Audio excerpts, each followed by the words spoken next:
Institutions ही कहीं न कहीं डिमांड एंड सप्लाई के पीछे रिस्पॉन्सिबल हैं।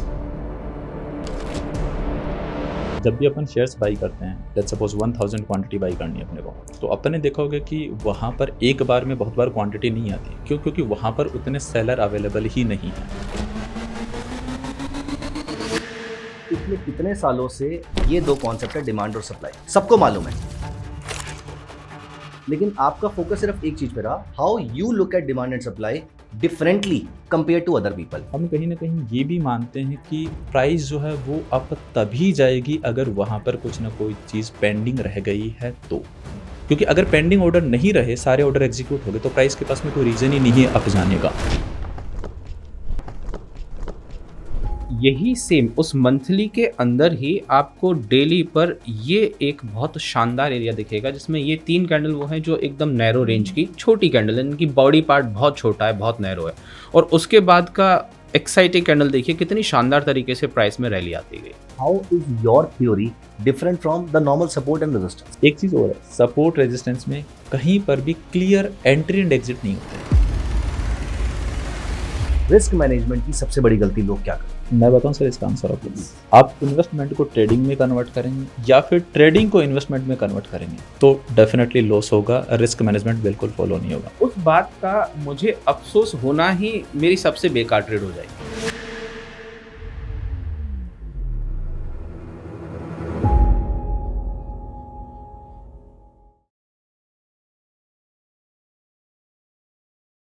हाय गाइस, वेलकम टू अपसर्च।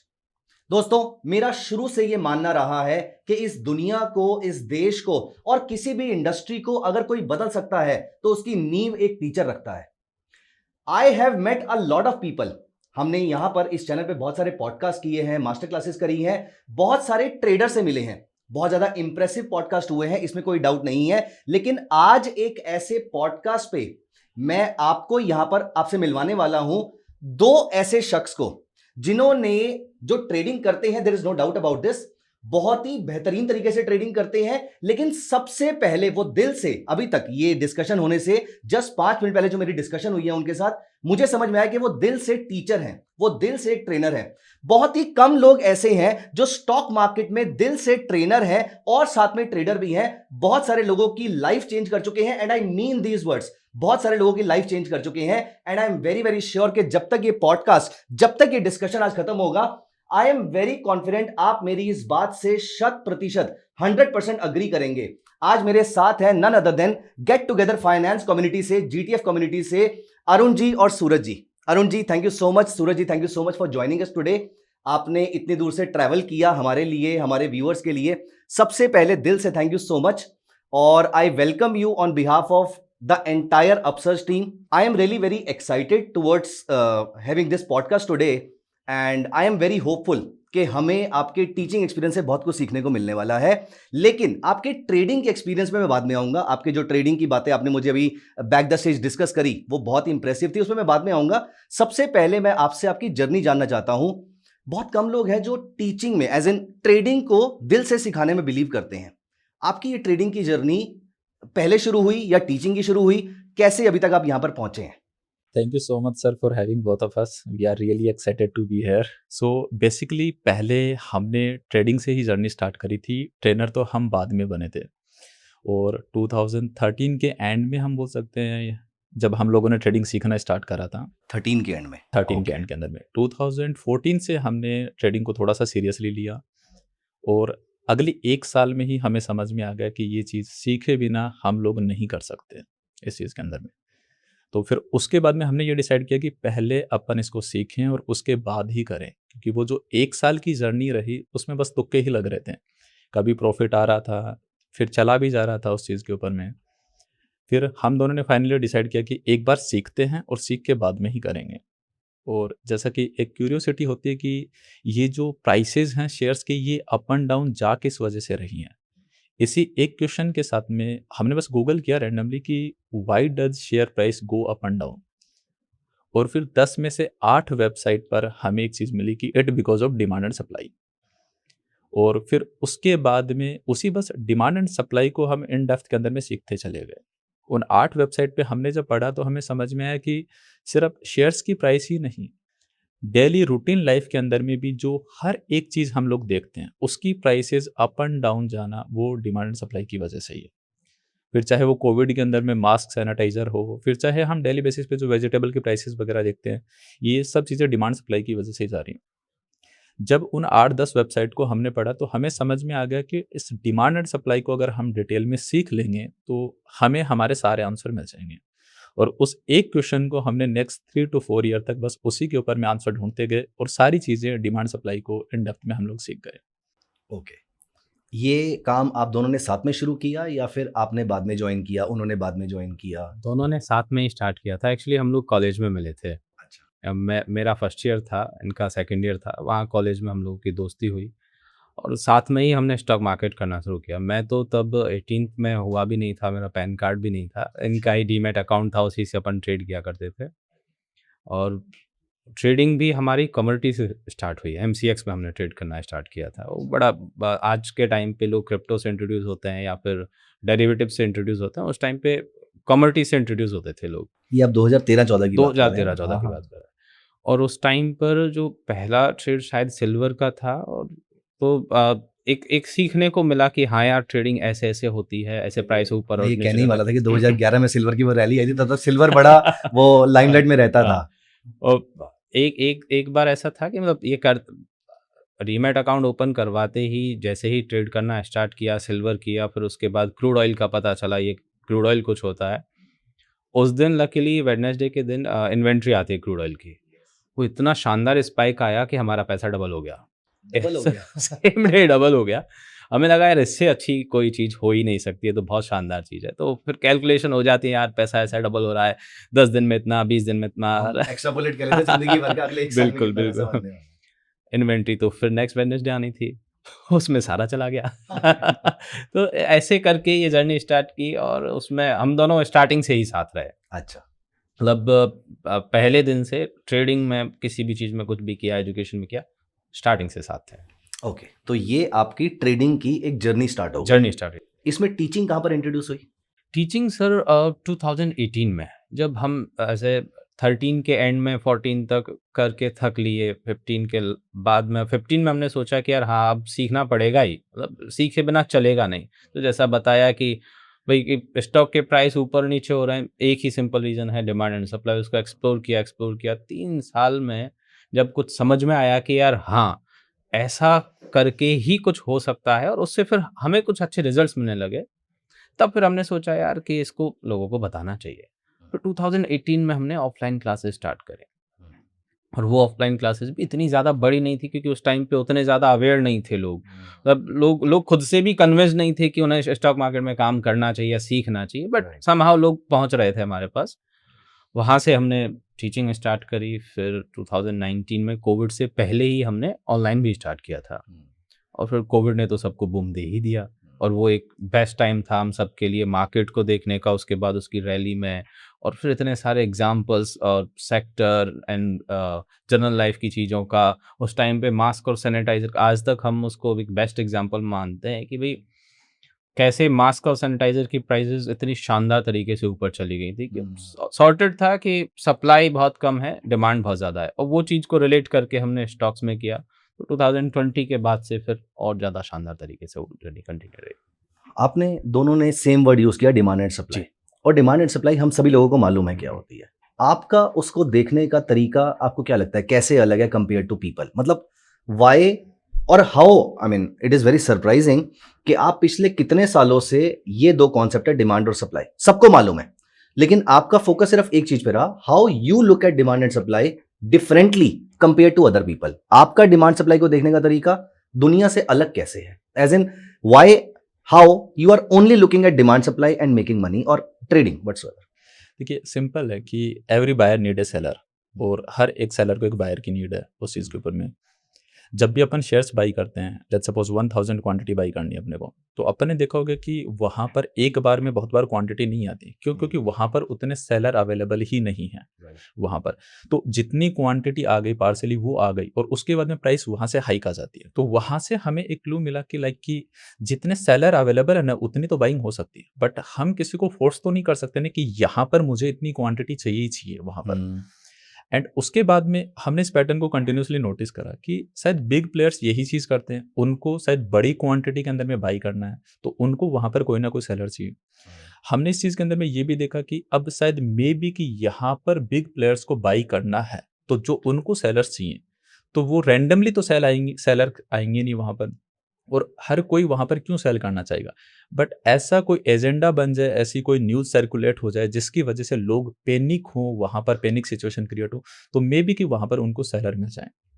और जब ये चीज़ हम लोगों ने कंटिन्यूसली देखी तो हमें समझ में आया कि हाँ, इंस्टीट्यूशंस ही कहीं ना कहीं डिमांड सप्लाई के पीछे रिस्पॉन्सिबल हैं। और अगर हमें भी मार्केट में पैसा बनाना है, तो अगर हमें ये पता लग जाए कि लाइक बिग प्लेयर्स कहाँ पर बाई कर रहे हैं, कहाँ पर सेल कर रहे हैं, उस चीज़ को अगर अपन अच्छे से सीख गए ना, तो हम लोग भी पैसा बना सकते हैं।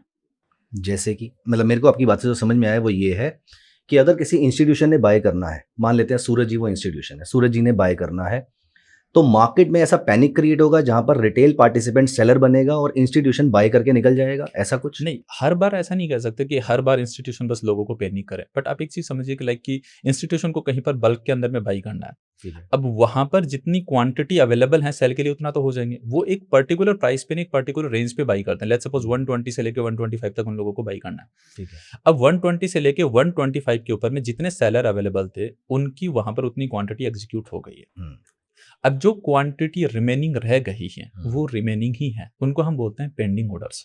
ठीक है। और वो पेंडिंग ऑर्डर इंस्टीट्यूशंस के हैं, वो कहीं ना कहीं वो कैंसिल नहीं करते उन पेंडिंग ऑर्डर्स को। अब हम कहीं ना कहीं ये भी मानते हैं कि प्राइस जो है वो अब तभी जाएगी अगर वहां पर कुछ ना कोई चीज पेंडिंग रह गई है तो। क्योंकि अगर पेंडिंग ऑर्डर नहीं रहे, सारे ऑर्डर एग्जीक्यूट हो गए, तो प्राइस के पास में कोई रीजन ही नहीं है अप जाने का। पेंडिंग ऑर्डर बच गए हैं, लेट्स सपोज कि 1 करोड़ ऑर्डर की वहां पे डिमांड आई और वहां पर 50 लाख ही एग्जीक्यूट हुए, और अगर 50 लाख पेंडिंग है तो ही प्राइस ऊपर गई। 50 लाख पेंडिंग है, 120 से 125 के बीच में प्राइसेस अभी चल रहे हैं, मान लो 128 पे। हाँ राइट। ठीक है। तो वहां पर जो पेंडिंग ऑर्डर, फ्यूचर में कभी भी प्राइस वहां पर आएगी तो सबसे पहले वो पेंडिंग ऑर्डर एग्जीक्यूट होंगे, तो प्राइस में दोबारा से हाइक आएगा। बस यही इंस्टीट्यूशंस के पैटर्न को, इसी ब्लूप्रिंट को अगर फॉलो करते हैं, उनके फुटप्रिंट को, तो हम लोग भी पैसा बना सकते हैं। अब इसमें ऐसा नहीं कि एग्जैक्टली कितने पेंडिंग ऑर्डर्स हैं, बट ये एक क्लू मिल गया वहां पर कि अगर सडन प्राइस के अंदर में एक स्पाइक आए तो कुछ ना कुछ वहां पर पेंडिंग है, और प्राइस अगर दोबारा वहां पर आएगी तो वो पेंडिंग ऑर्डर एग्जीक्यूट होंगे और प्राइस वहां से अप जाएगी। ये एक मैं आपको छोटी सी हिंट दे रहा हूँ, बस इस चीज को और डिटेल के अंदर में हम गए तो हमें ये समझ में है कि ऐसा एरिया कैसे आइडेंटिफाई करें जहां पे सबसे ज्यादा पेंडिंग ऑर्डर है। यही मेरा क्वेश्चन आने वाला था कि ढूंढा कैसे जाए इस चीज को। बिल्कुल एग्जैक्टली। तो उसके लिए हमने ये देखा कि लाइक कि हर एक टाइम फ्रेम के ऊपर में हम चेक करते हैं कि स्मॉलर टाइम फ्रेम के ऊपर में कम पेंडिंग ऑर्डर्स होते हैं, क्योंकि वहां पर एक रेंज, छोटी सी रेंज होती है। बड़े टाइम फ्रेम के ऊपर में ज्यादा पेंडिंग ऑर्डर्स होते हैं वहां पर। तो ऐसे कुछ पैटर्न की स्पाइक कितनी स्ट्रॉन्ग आई है, जिसको हम बोलते हैं हमारी टेक्निकल लैंग्वेज के अंदर में कि एक्साइटिंग कैंडल या एक्सप्लोजिव कैंडल। अगर वहां पर एक ग्रीन एक्सप्लोजिव कैंडल बनी है तो मतलब वहां पर पेंडिंग ऑर्डर्स अच्छे खासे, और वो ग्रीन एक्सप्लोजिव कैंडल जितने बड़े टाइम फ्रेम पे बनी, पेंडिंग ऑर्डर्स उतने ही ज्यादा। तो ये कुछ एक हमारे पैरामीटर्स है जिनकी बिहाफ पे हम ये डिसाइड करते हैं कि हाँ, इस एरिया के अंदर में पेंडिंग ऑर्डर्स ज्यादा है और इस एरिया के अंदर में पेंडिंग ऑर्डर्स कम है। साथ में हम ये भी देखते हैं कि वहां पर बायर और सेलर की फाइट कितनी देर तक चली है। अगर बायर और सेलर की फाइट कम देर तक चली है और इमीडिएटली एक स्पाइक आ गई, दैट मीन्स वहां पर पेंडिंग ऑर्डर्स ज्यादा होंगे, और पेंडिंग ऑर्डर्स ज्यादा हैं तो फिर वहां पर जब भी प्राइस नीचे आएगी वहां से रिएक्शन आने के वापस से चांसेस रहेंगे। यहाँ पर दो चीजें हैं। एक, मुझे पेंडिंग ऑर्डर्स पता है, वो तो मुझे इंट्राडे में दिख जाएंगे। मुझे पेंडिंग ऑर्डर्स पता है तो मैं समझ जाऊंगा कि प्राइसेस यहाँ पर आ सकते हैं। बट आपने बोला कि बड़े टाइम फ्रेम पे ज़्यादा होगा। बड़े टाइम फ्रेम में पेंडिंग ऑर्डर तो मैं नहीं दे सकता, मैं सिर्फ एक्सप्लोसिव कैंडल दे सकता हूँ। तो जहाँ पर मेरी कैंडल बहुत बड़ी बन रही है वहाँ पर मैं ये मान लेता हूँ, अभी के लिए मैं मान लेता हूँ कि पूरी थ्योरी सच है, मैं मान लेता हूँ कि यहाँ पर आपका पेंडिंग ऑर्डर पेंडिंग था। तो पहला क्वेश्चन, इंट्राडे में तो पेंडिंग ऑर्डर दिख जाते हैं मुझे ऑर्डर बुक के अंदर, पोजिशनली आप इसको कैसे देख रहे हैं? दूसरा, अगर मैं ये एज्यूम कर रहा हूं कि ये बड़ी कैंडल जो बनी है वो पेंडिंग ऑर्डर की वजह से बनी है, तो ये कैसे पता लगाया जाए कि बाकी और भी पेंडिंग ऑर्डर्स हैं या नहीं है? क्योंकि ये भी तो हो सकता है कि सारे पेंडिंग ऑर्डर सिर्फ यहीं पर और वो सारे फुलफिल हो चुके हों। ये दो क्वेश्चंस मैं कैसे इंटरप्रेट करूं इस चीज को? हम लोग ये नहीं देखते कि इंट्राडे के अंदर में वहां पर मार्केट डेप्थ के अंदर में कितने पेंडिंग ऑर्डर्स दिख रहे हैं, क्योंकि वो तो रिटेलर्स के हैं, वो तो कभी भी कैंसिल भी हो सकते हैं। अच्छा, हमारा मानना ये कि अगर वो सारे एग्जीक्यूट हो चुके होते तो प्राइस ऊपर नहीं जाती। एग्जीक्यूट नहीं हुए हैं, कुछ ना कुछ पेंडिंग है, उसी वजह से प्राइस ऊपर गई है। ओके। और इस पैटर्न को हमने कंटिन्यूअसली मल्टीपल टाइम फ्रेम पे, मल्टीपल चार्ट्स पे, मल्टीपल स्टॉक्स के अंदर में, इंडाइसेस में देखा कि जब भी प्राइस वहाँ पर वापस नीचे आती, वो पेंडिंग ऑर्डर एग्जीक्यूट होते, प्राइस के अंदर में वहाँ से हाइक आता है। अब जो आप हायर टाइम फ्रेम की, बड़े टाइम फ्रेम की बात कर रहे हैं, लेट्स सपोज मंथली, क्वार्टरली वगैरह इनके ऊपर में, तो वहाँ पर जो बड़ी ग्रीन कैंडल बनी है ना, तो हमारा ये मानना है कि वो कोई एक दिन की बाइंग नहीं है। वहाँ पे वो कंटिन्यूअसली बाइंग आती रही, क्योंकि 1 मंथ तक प्राइस कंटिन्यूअसली अप गई है, तब जाके ग्रीन कैंडल बनी है। तो मतलब इंस्टीट्यूशन अग्रेसिवली उसके अंदर में बाइंग कर रहे हैं। अब अगर अपन उसी को छोटे टाइम फ्रेम के ऊपर में रिफाइन करें, तो उस मंथली वाले टाइम फ्रेम को हम डेली के ऊपर में जाते हैं और वहाँ पर ये देखते हैं कि पेंडिंग ऑर्डर का बंच कहाँ पर आया है, जहाँ से प्राइस अग्रेसिवली अप गई है। वो एरिया को हम स्पॉट करते हैं और फिर मल्टीपल टाइम फ्रेम एनालिसिस के थ्रू एक बेस्ट एंट्री और एग्जिट पॉइंट निकालते हैं और उसको हम लोग ट्रेड करते हैं। सर, इसको आप किसी एग्जाम्पल के थ्रू बता सकते हैं? मे बी चार्ट्स पे या प्राइस के पैटर्न में या फिर विंडो पे कहीं पर आप मुझे दिखा देंगे पेंडिंग ऑर्डर कैसे देखे जाएं या इस चार्ट को इंटरप्रेट कैसे करना है? कोई एक लाइव एग्जांपल, बिल्कुल। Live as in real life का हो सकता है या पुराना एग्जांपल हो सकता है। एनएनबीसी का अभी जो मंथली का डिमांड जोन था, हम्म। डेली का टाइम फ्रेम था, वो वाला एग्जांपल दिखाना है यहाँ पे। जैसे ये एनएमडीसी का चार्ट है, मंथली टाइम फ्रेम है। ठीक तो है। हमारा डिमांड सप्लाई का कॉन्सेप्ट क्या कह रहा है कि यार जहाँ पर प्राइस का इम्बैलेंस हुआ हो वहीं से प्राइस अप या डाउन जाती है, बिल्कुल। और इम्बैलेंस होने से पहले कहीं तो प्राइस में फाइट चल रही है और उसी फाइट में होते हैं पेंडिंग ऑर्डर्स। तो जो एक नैरो रेंज की कैंडल बनती है उसको हम बोलते हैं बेस कैंडल। ठीक तो है। जैसे यहाँ पर ये आपको 2 रेड कैंडल दिख रही हैं जो अक्टूबर और नवंबर की हैं, ये बेस कैंडल है। मतलब यहाँ पर पूरे 2 महीने तक प्राइस रेंज बाउंड रही है और इस रेंज बाउंड में प्राइस ने स्ट्रगल किया है, और जब वो स्ट्रगल खत्म हुआ तो इतनी शानदार स्पाइक के साथ एक ग्रीन एक्साइटिंग कैंडल बनी। ठीक है। मतलब क्लियर हो गया कि अब कुछ ना कुछ इम्बैलेंस हो गया, और इम्बैलेंस में पता चला है कि बायर्स ज़्यादा हैं। तो वो अपना लॉजिक सिंपल है, इम्बैलेंस हुआ, प्राइस ऊपर गई है, बायर्स ज़्यादा हैं, तो पेंडिंग ऑर्डर्स भी बाइंग के ही होने चाहिए। तो जब ये मंथली का एरिया बना, मैं इसे मार्क करता हूँ कुछ इस तरह से।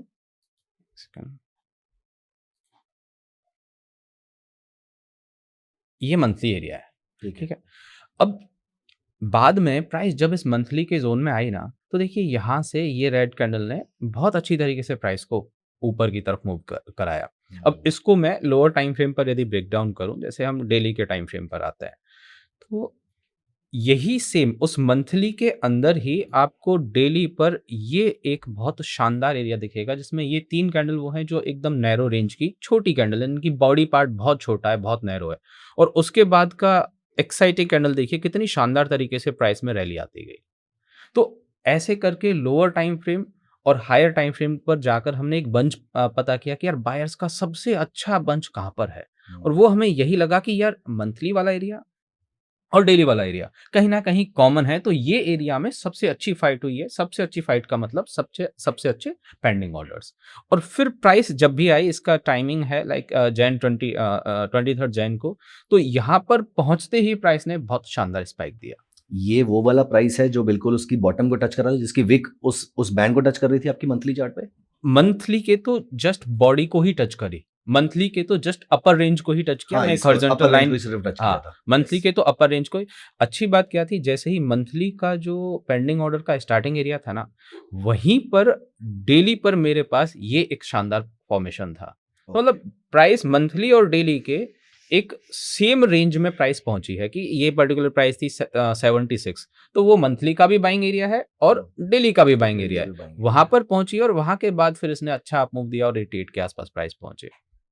ये हो गया higher time frame plus lower time frame को कंबाइन करके देखना। अब इसके बाद भी देखेंगे ना, जैसे ये रैली आई, फिर उसके बाद ये हमारी तरह से एक जोन का काम कर रहा है, डिमांड जोन का काम कर रहा है। प्राइस वापस इस एरिया में आती है, फिर यहाँ से ऊपर जाती है, तो ये ऐसे ही चलता रहता है।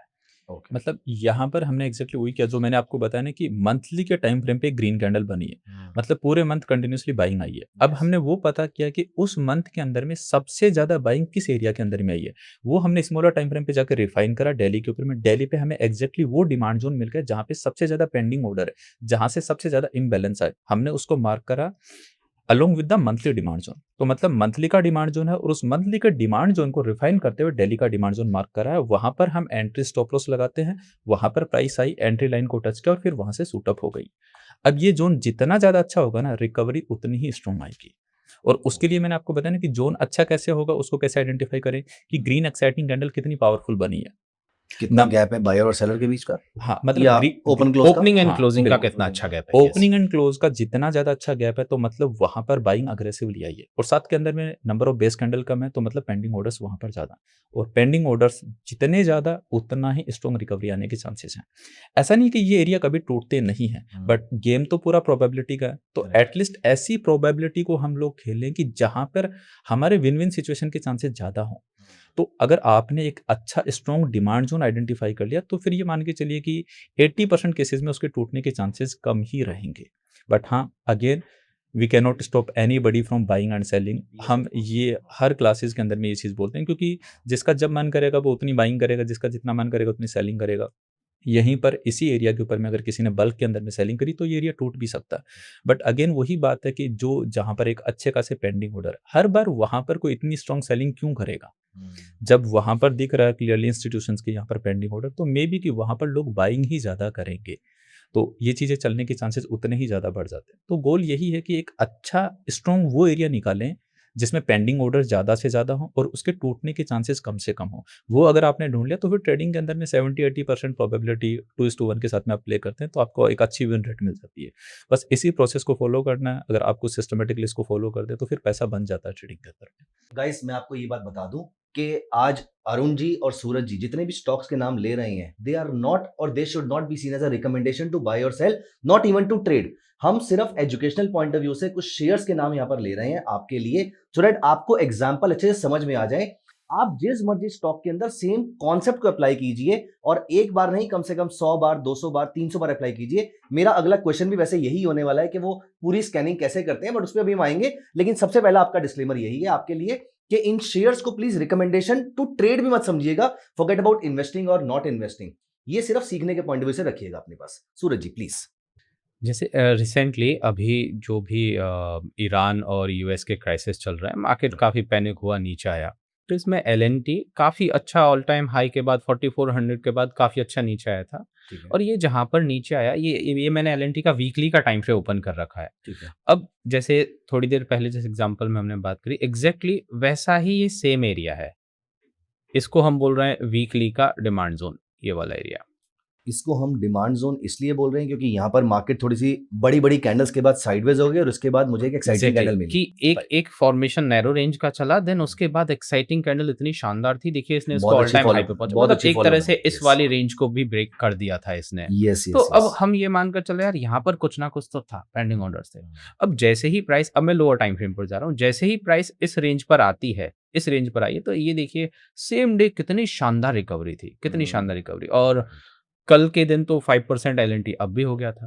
अच्छा। तो ये जो रैली आती है, ये यहाँ से पेंडिंग ऑर्डर्स को पिक करके, यही हमारा कंप्लीट कॉन्सेप्ट है।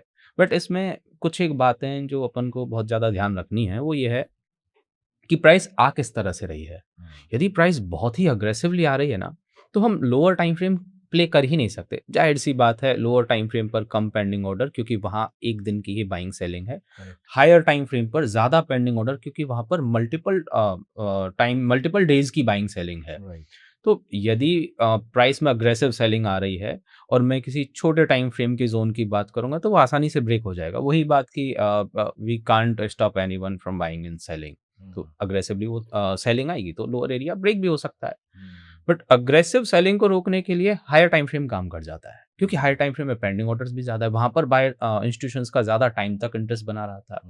सर यहाँ पर अभी हम और भी example I would definitely like to see, लेकिन पहला क्वेश्चन, आपने एक जगह पे मंथली चार्ट देखा, एक जगह पे क्वार्टरली देखा, एक पे वीकली भी देखा, डेली नहीं देखा, वो मैं समझ गया, वो छोटा टाइम फ्रेम हो गया हमारा। लेकिन सबसे पहले आप अपनी स्टार्टिंग कौन से टाइम फ्रेम से करते हैं या करना चाहते हैं? मुझे जो अभी तक समझ में आया है, मैं अपने व्यूअर्स के लिए भी बोल देता हूं, and please correct me if I am wrong. मुझे सबसे पहले देखने हैं ऐसे स्टॉक्स, जब मुझे स्कैनिंग करनी है, जिनमें कुछ कुछ साइडवेज वाली कैंडल बनी हुई है, और उसके बाद मुझे एकदम से कोई बड़ी एक्साइटिंग कैंडल दिख रही है, तो मैं समझ जाऊंगा कि यहां कहीं पर मेरी पेंडिंग ऑर्डर्स ड्यू रह गए होंगे, जिसकी वजह से ये वाली मूव आई है। उसके बाद मैं देखूंगा किसी छोटे टाइम फ्रेम पे अगर उसकी टेस्टिंग होती है, या अगर मुझे वहां पर दोबारा से जोन क्रिएट होता दिखता है, तो वहां पर मैं बाय करने के बारे में सोचूंगा। This is what I have understood. Am I right in saying so? थोड़ा-सा अपन इसको ऐसा कह सकते हैं कि ऐसा नहीं कि साइडवेज़ पैटर्न बना तो मतलब वहाँ पर कुछ ना कुछ डिमांड ज़ोन होगा, और जो ये टाइम फ्रेम का सिलेक्शन है वो अपन अपनी मर्ज़ी से रैंडमली नहीं कर सकते। हाँ, यही मेरा क्वेश्चन था कि ज़रूर कोई साइंस होगी इसके पीछे जो आपने लगाई हुई होगी। देखिए, ये डिपेंड करेगा कि हमारा ट्रेडिंग स्टाइल कैसा है। अगर हम इंट्राडे ट्रेडिंग कर रहे हैं तो फिर हमें छोटे टाइम फ्रेम का बंच बनाना पड़ेगा। बेसिकली 3 टाइम फ्रेम हम लोग सेलेक्ट करते हैं जिसे हम मल्टीपल टाइम फ्रेम एनालिसिस बोलते हैं। ओके। अब अगर हम इंट्राडे ट्रेडिंग करते हैं तो फिर हमारा जो सबसे बड़े से बड़ा टाइम फ्रेम है ना वो होगा डेली, और हम जो एंट्री स्टॉप लॉस प्लॉट करते हैं वो करते हैं हम 15 मिनट के ऊपर में। अब मान के चलिए हमें करनी है स्विंग ट्रेडिंग प्लान करनी है, हुँ। तो फिर हमारा जो सबसे बिगर टाइम फ्रेम होगा वो होगा वीकली। अब हम सोच रहे हैं कि यार कि कुछ लॉन्ग टर्म स्पेसिफिक कुछ प्लान करना है कि किसी स्टॉक में कुछ लॉन्ग टर्म स्पेसिफिक बन रहा है, तो फिर उसके लिए फिर क्वार्टरली, हाफ ईयरली, ईयरली इन कैंडल्स को अपन लेते हैं। अब इसमें एक चीज़ और है कि ऐसा नहीं कि अपन ये डिसाइड करें कि मुझे इस XYZ स्टॉक्स के अंदर में इंट्राडे करना ही करना है। हुँ, अगर उसमें कुछ इंट्राडे का बना है तो ही अपन वहाँ पर ढूँढ पाएँगे। हुँ, और ऐसा नहीं कि लाइक कि मान के चलिए कि किसी स्टॉक के अंदर में हमें इन्वेस्टमेंट प्लान करना है। तो अगर हायर टाइम फ्रेम का कोई अच्छा डिमांड ज़ोन नहीं है, तो मतलब उसमें इन्वेस्टमेंट की कोई भी अच्छी अपॉर्च्युनिटी अभी नहीं है। हम रैंडमली अपनी मर्ज़ी से ना किसी को इंट्राडे ट्रेड कर सकते हैं, ना किसी को इन्वेस्टमेंट के लिए प्लान कर सकते हैं। मार्केट और वो स्टॉक जो हमें अपॉर्च्युनिटी दे रहा है, वही हमें ग्रैब करनी पड़ेगी। अगर किसी स्टॉक के अंदर में इंट्राडे मिल रही है, तो इंट्राडे ट्रेड करेंगे। किसी के अंदर में स्विंग ट्रेडिंग अपॉर्च्युनिटी मिल रही है, तो स्विंग ट्रेड करेंगे, और किसी के अंदर में इन्वेस्टमेंट अपॉर्च्युनिटी मिल रही है, तो हम फिर उसको इन्वेस्टमेंट ट्रेड करेंगे। अब मान के चलिए कि लाइक मुझे ऐसा है कि मुझे इन्वेस्टमेंट करना है, तो मैं मेरी मर्ज़ी से ऐसा नहीं कि मुझे इस स्टॉक के अंदर में करना है। हो सकता है कि मैं 100 स्टॉक्स स्कैन करूँ और उसके अंदर में मुझे सिर्फ 10 स्टॉक ऐसे मिलें, जिनमें मुझे हायर टाइम फ्रेम के डिमांड ज़ोन मिल जाएँ, और वो भी वो कि जो मुझे चाहिए कि लाइक इनके अंदर में एक अच्छी ग्रीन एक्सप्लोसिव कैंडल बनी है, प्रॉपर पेंडिंग एरियाज़ हैं, तो उनको ही मैं इन्वेस्टमेंट के लिए पिक कर सकता हूँ। और उन्हीं में से मैं सोचूँ कि यार इन 100 स्टॉक्स में कुछ मेरे पास में स्विंग ट्रेडिंग के लिए या इंट्राडे ट्रेडिंग के लिए, तो ज़रूरी नहीं कि वो जो 10 स्टॉक थे वो के वही सेम रिपीट हो जाए। कोई भी उनमें से कोई 1-2 स्टॉक हो सकता है, और हो सकता है कि कोई अनदर 5 टू 7 स्टॉक्स हमें स्विंग ट्रेडिंग के लिए भी मिल जाए। तो कहने का मतलब यही कि हम हमारी मर्ज़ी से किसी स्टॉक के अंदर में ना तो इंट्राडे ज़बरदस्ती क्रिएट कर सकते हैं, और ना ही एक लॉन्ग टर्म अपॉर्च्युनिटी क्रिएट कर सकते हैं। उस स्टॉक ने जो अपॉर्च्युनिटी हमें दी है, वो ही हम प्ले कर सकते हैं। अब ये हमारा कॉल है कि मुझे कैसा ट्रेडर बनना है, मुझे इंट्राडे बनना है या स्विंग ट्रेडिंग खेलनी है या फिर इन्वेस्टमेंट खेलनी है। अगर मैं ओके हूँ कि मुझे कोई भी अपॉर्च्युनिटी मिले मैं प्ले करूँगा, तो फिर जिस स्टॉक में जो मिल रही है मैं उसको डायरेक्टली प्ले करूँगा। बट हम स्ट्रांगली रिकमेंड करते हैं कि एक बार हायर टाइम फ्रेम का व्यू क्लियर हो आपका, क्योंकि हायर टाइम फ्रेम की पिक्चर क्लियर है ना, तो फिर आपके स्मॉलर टाइम फ्रेम के व्यू भी क्लियर होंगे। आपने मेरे ख्याल से आपने जो पिछले 2 मिनट डिस्कशन किया, ये डिस्कशन सभी को 0.5x स्पीड पे आराम से 2 बार सुनना चाहिए, क्योंकि इससे बहुत सारे लोगों का सोचने का तरीका बदलेगा। ज़्यादातर लोग आज की डेट में क्या करते हैं, when I meet a lot of traders, और हम सभी लोगों ने कभी ना कभी किया है उस चीज़ को, हम लोग ये सोच के बैठते हैं आज मैं इंट्राडे करूँगा। और मैं निफ्टी या बैंक निफ्टी खोल के बैठ गया, अब मैं इसमें इंट्राडे करूंगा। मेरे ख्याल से आप तो ऐसा कभी भी नहीं करते होंगे। फिर कभी जो भी आपने नहीं करते। बताया है अभी, उसके अकॉर्डिंग तो ये रूल फिट ही नहीं बैठता आपका कि आप डिसाइड कर रहे हैं कि आप किस में इंट्राडे या स्विंग या पोजीशन करेंगे। आप ये कह रहे हैं कि मार्केट में 2000, 3000, 5000, 6000 अपॉर्चुनिटीज में से जिस 1, 2 या 3 स्टॉक में अपॉर्चुनिटीज मिलेंगी, मैं सिर्फ उसमें काम करने वाला हूं। You are not a chooser. No, बिल्कुल नहीं। We are, I personally feel that we are beggars to the market. Market जो देगी उसी में से मुझे चूज बिल्कुल करना सही बात है, पड़ेगा। बिल्कुल। मेरे ख्याल से आप भी इसी स्टेटमेंट की बात कर रहे बिल्कुल हैं। सही बात है। That's a amazing thought. मतलब आपने बहुत ही कामली इस बात को 5 मिनट के अंदर बोल दिया है, बट मुझे पर्सनली लगता है कि ये अभी तक की डिस्कशन की एक बहुत ही इंपॉर्टेंट स्टेटमेंट है जो फोकस करनी चाहिए। सर, आप एक एग्जांपल और दिखा रहे थे यूनियन बैंक का, जिसमें, अच्छा, मुझे नहीं पता यूनियन बैंक में या किसी भी स्टॉक के अंदर क्या अपॉर्चुनिटी थी, बट मैं समझने की कोशिश करता हूं। मान लेते हैं कि मैं पोजिशनली इन्वेस्ट करना चाहता हूं या एक बड़े पीरियड के लिए इन्वेस्ट करना चाहता हूं, तो मैं इसके हाफ ईयरली को या ईयरली को या क्वार्टरली चार्ट से स्टार्ट करूंगा। ऐसा Right. मुझे करना चाहिए। Exactly. बिल्कुल। परफेक्ट। मुझे नहीं पता यूनियन बैंक में क्या है, बट प्लीज बताइए सर। तो यूनियन बैंक के अंदर में जो क्वार्टरली टाइम फ्रेम की अपन बात कर रहे हैं, अब क्वार्टरली क्यों चूज कर रहे हैं, क्योंकि क्वार्टरली टाइम फ्रेम के ऊपर में हम कोई इन्वेस्टमेंट प्लान करना चाहते हैं, और ऐसा भी नहीं कि लाइक रैंडमली मैं इसके अंदर में क्वार्टरली ही टाइम फ्रेम ओपन कर रहा हूँ। बट हाँ, मुझे ये देखना है कि मुझे इन्वेस्टमेंट के लिए इसमें कुछ मिल रहा है क्या। मैंने एक बार क्वार्टरली टाइम फ्रेम ओपन करा, मुझे यहाँ पर एक डिमांड जोन मिल गया क्वार्टरली टाइम फ्रेम के ऊपर, जो कि अभी मार्क भी कर रखा चार्ट के ऊपर। अब ये जो क्वार्टरली का टाइम फ्रेम है, यहाँ पर आपको एक ग्रीन एक्साइटिंग कैंडल दिख रही होगी। दिख गई है। अब इस ग्रीन एक्साइटिंग कैंडल मतलब ये तो पूरी क्वार्टरली की होगी। स्मॉलर टाइम फ्रेम पे जाके अपन इसको रिफाइन करेंगे कि छोटा पेंडिंग एरिया मतलब छोटा एरिया जहाँ पर पेंडिंग ऑर्डर का बंच हो, वो हमें कहाँ पर मिल जाता है। ठीक है। अगर वो हमें मिल गया तो मतलब ये मानेंगे कि हमें एक अच्छा सेटअप मिल रहा है इन्वेस्टमेंट करने के लिए, क्योंकि हमने सारे हायर टाइम फ्रेम लिए। अच्छा, मैंने जो क्वार्टरली के साथ में वीकली टाइम फ्रेम लिया वो क्यों लिया? क्योंकि मल्टीपल टाइम फ्रेम एनालिसिस के accordingly quarterly higher time frame है, मंथली जो है वो उसके ऊपर में हम ट्रेंड चेक करते हैं। अभी हमने ट्रेंड पे बात नहीं करी है, तो हम ऐसा कंसिडर कर रहे हैं कि ट्रेंड हमारे फेवर के अंदर में है। इसके अंदर में जब अगर अपन हमारा जो क्लासेस हमने यूट्यूब पे और जो अपसर्च के ऊपर में हम लोग डालने वाले हैं उसके ऊपर में आप लोग देखेंगे तो वहां पर आपको समझ में आ जाएगा ट्रेंड वाली क्लास के अंदर में कि ट्रेंड इसका हमारे फेवर के अंदर में है। अब हम जाते हैं वीकली टाइम फ्रेम के ऊपर में एग्जीक्यूशन ढूंढने के लिए कि हमारे पास में कोई अच्छा एग्जीक्यूशन है क्या। हम बिल्कुल भी फोर्स नहीं करेंगे, अगर कुछ सेटअप मिला तो ही हम इन्वेस्ट करेंगे, अदरवाइज हम इस स्टॉक को छोड़ देंगे। परफेक्ट। हम गए वीकली टाइम फ्रेम के ऊपर में, वीकली के ऊपर में हमें एक प्रॉपर सेटअप मिल रहा है। देखिए क्वार्टरली की रेंज बहुत बड़ी है, हम डायरेक्टली क्वार्टरली पर भी प्ले कर सकते हैं, कोई प्रॉब्लम नहीं है। बट वही होता ना कि अगर हमारा व्यू गलत हो तो स्टॉप लॉस छोटे से छोटा हो। तो बस हमने उस रेंज को नेरो किया है, रिफाइन करा उस चीज को। क्वार्टरली की बड़ी रेंज को हमने रिफाइन करा वीकली पे। वीकली का मतलब ये नहीं है कि हम स्मॉलर टाइम फ्रेम पे आ गए, अब हमारा रिस्क ज्यादा हो जाएगा क्योंकि हमने टाइम फ्रेम छोटा सेलेक्ट कर लिया। स्टिल हमारे पास में क्वार्टरली का पूरा सपोर्ट है, क्योंकि हमने चेक तो पूरा क्वार्टरली से ही करा है। उस क्वार्टरली के साथ में वीकली का एक बहुत अच्छा डिमांड जोन हमें मिल गया, जिसके अंदर में मल्टीपल देखिए ग्रीन एक्साइटिंग कैंडल भी है। और एग्जैक्टली देखिए प्राइस फ्यूचर के अंदर में यहाँ पर आई है और यहाँ से आने के बाद में अप गई। तो ये एक बहुत ही शानदार बेहतरीन एरिया हो सकता था यूनियन बैंक के अंदर में इन्वेस्ट करने के लिए। और ऐसे नहीं, जो मैं आपको यहाँ पर ये दिखा रहा हूँ कि ये लास्ट टाइम भी जहां से चला है ना जिस डिमांड जोन से, वो भी क्वार्टरली का ही डिमांड जोन था। अरुण जी एक क्वेश्चन पूछ सकता हूँ मैं आपसे? जी सर बिल्कुल। सर एक बार वो वीकली वाला चार्ट लगाएंगे प्लीज। तो सर यहाँ पे जो वीकली वाला मेरा डिमांड जोन आया, वो मेरा जहां से आपका ये ब्लैक वाला एरो लाइन स्टार्ट हो रही है, इस वाली एक्साइटिंग कैंडल में मुझे समझ में आया नहीं, जहाँ पे ये लाइन स्टार्ट हो रही है, हाँ इसी वाली कैंडल में ऊपर ये मैं एक परसेंट लैंड होगा यहाँ, ये इसके साथ वाली जो डोजी कैंडल बनी हुई है, हाँ राइट साइड पे, इसके साथ जो बड़ी कैंडल बनी हुई है, ये ग्रीन एक्साइटिंग कैंडल। तो यहाँ पर मुझे समझ में आ गया, तो ये वाली जो कैंडल बनी हुई है ग्रीन वाली एक्साइटिंग कैंडल, इसकी क्लोजिंग में मुझे समझ में आ गया कि मेरा डिमांड जोन के बाद एक्साइटिंग कैंडल बन गई है। तो मैं इस स्टॉक को यहां पर परचेज करूंगा या जब वापस डिप आएगा वहां पर परचेज करूंगा? एग्जैक्टली कहां पर परचेज करने के बारे में आप सोचते हैं इसको?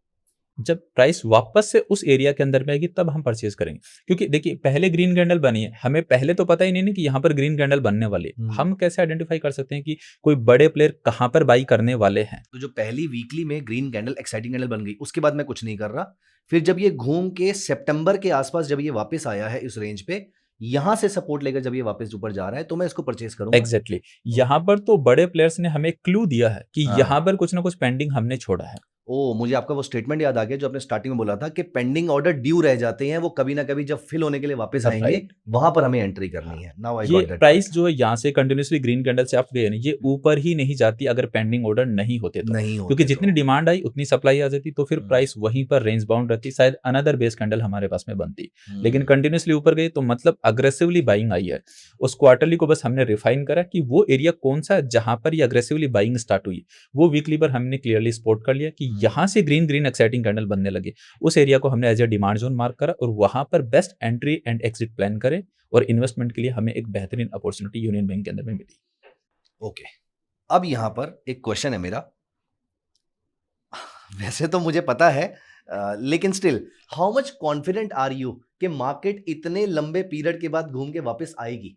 ये भी तो हो सकता था कि वहां से सीधा निकल जाती है और आपने जितना रिसर्च किया वो सब आपका टाइम वेस्ट हो गया होता। टाइम वेस्ट तो नहीं बोलते उसको, लेकिन बहुत सारा टाइम आपने इन्वेस्ट कर दिया होता। ये कॉन्फिडेंस कितना होता है आपको कि मार्केट यहां पर आती है? मतलब कितने परसेंट टाइम, मैं इसको क्वेश्चन को रिफ्रेश कर देता हूं, कितने परसेंट टाइम मार्केट आपके लेवल को टेस्ट करने के लिए आती है? देखिए बहुत बार ऐसा भी होता है कि कोई डिमांड जोन अच्छा प्लॉट हुआ, हम उसका वेट कर रहे हैं, वहां पर प्राइस आई नहीं, प्राइस ऊपर जा रही, बट अच्छी बात यह कि प्राइस ऊपर जा रही तो नए डिमांड जोन भी क्रिएट कर रही। अगर ऊपर कोई नया डिमांड जोन अच्छा बन गया तो नीचे वाले का वेट क्यों करेंगे, ऊपर वाले पे डायरेक्टली एंट्री ले लेंगे। जब ये यूनियन बैंक यहाँ से बॉटम आउट होकर चलने लगा था तो मीनवाइल इसने हाफ ईयरली पर इनके ऊपर में भी कुछ एक डिमांड जोन बनाए, उन पे सब पे एंट्री नहीं मिली है। लेकिन ये जो क्वार्टरली का डिमांड जोन है ये तो नया बना था, हम शायद पहले नीचे वाले का वेट कर रहे थे, राइट। ये बाद में बना, इसके अंदर में एंट्री मिल गई, हमने एंट्री ले ली। अब उसके बाद में जो ये रैली अभी कंटिन्यूसली आप लोग देख रहे हैं, यहाँ पर वापस से एक ट्रेड बनी थी जो कि अभी रिसेंटली मैंने कुछ एक सेशन में डिस्कस भी किया था कि एक जो मल्टीपल टाइम फ्रेम एनालिसिस के अकॉर्डिंगली मंथली इनकम ट्रेड मिली थी, उसके अंदर में हमें वापस से अगेन एंट्री मिल गई। अब मान लीजिए कि उसमें एंट्री नहीं मिलती, प्राइस अग्रेसिवली ऊपर जाती, तो डेफिनेटली बड़े time frame smaller time frame के नए डिमांड जोन बनते हैं। अब ऐसा नहीं कि कोई स्ट्रेट लाइन में प्राइस ऊपर जाती रहेगी, बिल्कुल करेक्शन कहीं ना कहीं से आएगा। हो सकता है 20% अप जाने के बाद में, हो सकता है 30% 40% अप जाने के बाद में, लेकिन करेक्शन आएगा। अगर प्राइस इतनी स्ट्रांगली अप गई है 40% तक करेक्शन नहीं है, तो वो डिमांड जोन उतना ही ज्यादा स्ट्रांग और होगा और उसके चलने के चांसेस उतने ही ज्यादा और होंगे। तो गोल ये नहीं है कि हर एक डिमांड जोन में प्राइस आए ही आए, उसको हमें ट्रेड करना ही करना है। गोल ये है कि जब किसी भी डिमांड जोन के अंदर में प्राइस आ रही है ना, वो हमसे छूटे ना। जो क्वालिटी के डिमांड जोन मार्क हो रहे हैं, मिस हो रहा है कोई प्रॉब्लम नहीं, ऊपर जा रही है अग्रेसिवली, नए डिमांड जोन क्रिएट करेगी, आप नीचे वाले को छोड़िए, ऊपर वाले के ऊपर में प्लान कीजिए। ऊपर वाले के अंदर में भी नहीं आई तो कोई ना कोई तीसरा डिमांड जोन बनाएगी। ऐसा नहीं कि 100 से 1000 जाए प्राइस और कोई डिमांड जोन ही ना बनाए। तो जो छूट जा रहे हैं डिमांड जोन उनको छोड़ दीजिए, जो नए बन रहे हैं उनके अंदर में शायद एंट्री मिल जाए। तो ऐसा नहीं कि लाइक कि हम ये कहें कि बहुत सारे डिमांड जोन हमने मार्क कर लिए और उसमें किसी में भी एंट्री नहीं मिल रही। आपने क्वालिटी के डिमांड जोन मार्क करे ना, और बड़े प्लेयर्स का तो देखिए सिंपल सा फंडा है, उनको जहां तक प्राइस को लेके जाना है वो लेके भी जाते हैं, और जहां पर जब प्राइस नीचे लेके आनी तो वो लेके भी आते हैं, फिर चाहे उनको कोई भी मेथड्स यूज करना पड़े उस चीज के लिए। बहुत बार ऐसा भी हुआ कि लाइक कि प्राइस जब टूटकर नीचे आती है, जैसे पहले लोगों का एक ये क्वेश्चन होता है, जैसे अभी आपने पूछा कि अगर इस डिमांड जोन तक प्राइस आई नहीं तो मैं 2-3 महीने से वेट कर रहा हूँ। डिमांड जोन में प्राइस आ जाती है, चाहे भी वो 5 to 6 मंथ बाद में। प्रॉब्लम पता कहाँ थी, जब वो प्राइस आती है, अब वो 40% 30% करेक्ट होके आई, वहां पर लोग पैनिक हो जाते हैं, बाई करूं या ना करूं। और फिर वहां पर सडनली एक छोटी सी भी न्यूज आ गई तो वो उस माहौल को और ज्यादा गर्म कर देती है, और ज्यादा पैनिक सिचुएशन क्रिएट। ऐसे टाइम पर न्यूज जरूर आती है, 100% न्यूज जरूर आती है। हमने देखा कि जब भी एक क्वालिटी के डिमांड जोन के अंदर में प्राइस आती है ना, उस स्टॉक में उस दिन कोई ना कोई न्यूज जरूर आती है, ताकि रिटेलर बाई ना कर पाए। हमारे अगेंस्ट न्यूज चल रही होती है वो वाली कि हम बाई ना कर पाए। देखिए सिंपल सा एजेंडा कि वहां पर पेंडिंग ऑर्डर्स हैं, तो इस बार भी शायद हो सकता है कि बिग प्लेयर्स को डर है कि इस बार वापस से पेंडिंग रह गए, तो ये एरिया किसी ने स्पोर्ट कर रखा है, यहाँ पर सब लोग अग्रेसिवली बाइंग करने लग गए, तो शायद हो सकता है कि ये वापस से हमारे कुछ ऑर्डर पेंडिंग रह जाए। तो उनका एजेंडा यही है कि यहाँ पर जब प्राइस है ना, तो रिटेलर कम इंटरेस्टेड हो उस चीज के ऊपर में। तो इसलिए हम जनरली देखते हैं कि एक अच्छे डिमांड जोन में प्राइस आई, कोई ना कोई न्यूज आई, रिटेलर सोचते हैं कि शायद और नीचे आएगी, और उस डिमांड जोन से फिर प्राइस वापस ऊपर चली जाती है। सर एक क्वेश्चन है थोड़ा सा ऑफ द टॉपिक। आपने एक थ्योरी बताई, ये थ्योरी बुक्स में तो मेंशन नहीं है, राइट। तो ये एक सेकंड के लिए मान लेते हैं कि आपकी बनाई हुई थ्योरी है। आपको इस थ्योरी पे 100% विश्वास कब हुआ कि ये थ्योरी सही है? देखो, एक तो होता है कि रिजल्ट अच्छे आ रहे हैं तो चल रहा है तब तक, लेकिन रिजल्ट अच्छे आने के लिए भी कन्विक्शन चाहिए होती है, क्योंकि आपने बहुत सारे स्टॉक्स में पैसा लगाया होगा, उससे पहले कन्विक्शन आई होगी नहीं यार मेरी थ्योरी बिल्कुल सही है। और मैंने ये थ्योरी अभी तक किसी बुक्स में नहीं पढ़ी है, मतलब मैंने CMT level 1 level 2 level 3 books पढ़ ली, क्लियर किया है एग्जाम, वहां पर कहीं पे चीज डिस्कस नहीं है। ICT कॉन्सेप्ट में कुछ हद तक डिमांड सप्लाई डिस्कस है, बट ये वाला मेथड डिस्कस नहीं है। ये कन्विक्शन कब आई और कैसे आई? सर ये कन्विक्शन किसी चीज को पढ़कर नहीं आई, चार्ट को समझकर आई। ये पढ़कर तो नहीं आई है, चार्ट तो बनाई हुई क्योंकि थ्योरी है आपकी। जब आप चार्ट्स को लगातार देख रहे होते हैं और आपके सामने हर 6 मंथ 1 ईयर में कोई बहुत बड़ा इवेंट आ रहा होता है, ये वॉर हो गया, ये क्राइसिस हो गए, यहाँ इकोनॉमिक स्लो डाउन हो गया, कोविड आ गया, जब ये पैटर्न सेम जिनकी हम बात कर रहे हैं उन क्राइसिस में बिल्कुल उनके अपोजिट बिहेव करने लगते हैं ना, तब कॉन्फिडेंस आता है कि यार हाँ इस चीज में दम है। 2018 के टाइम पे यही ट्रम्प गवर्नमेंट में मेटल में क्राइसिस आए थे बहुत ज्यादा।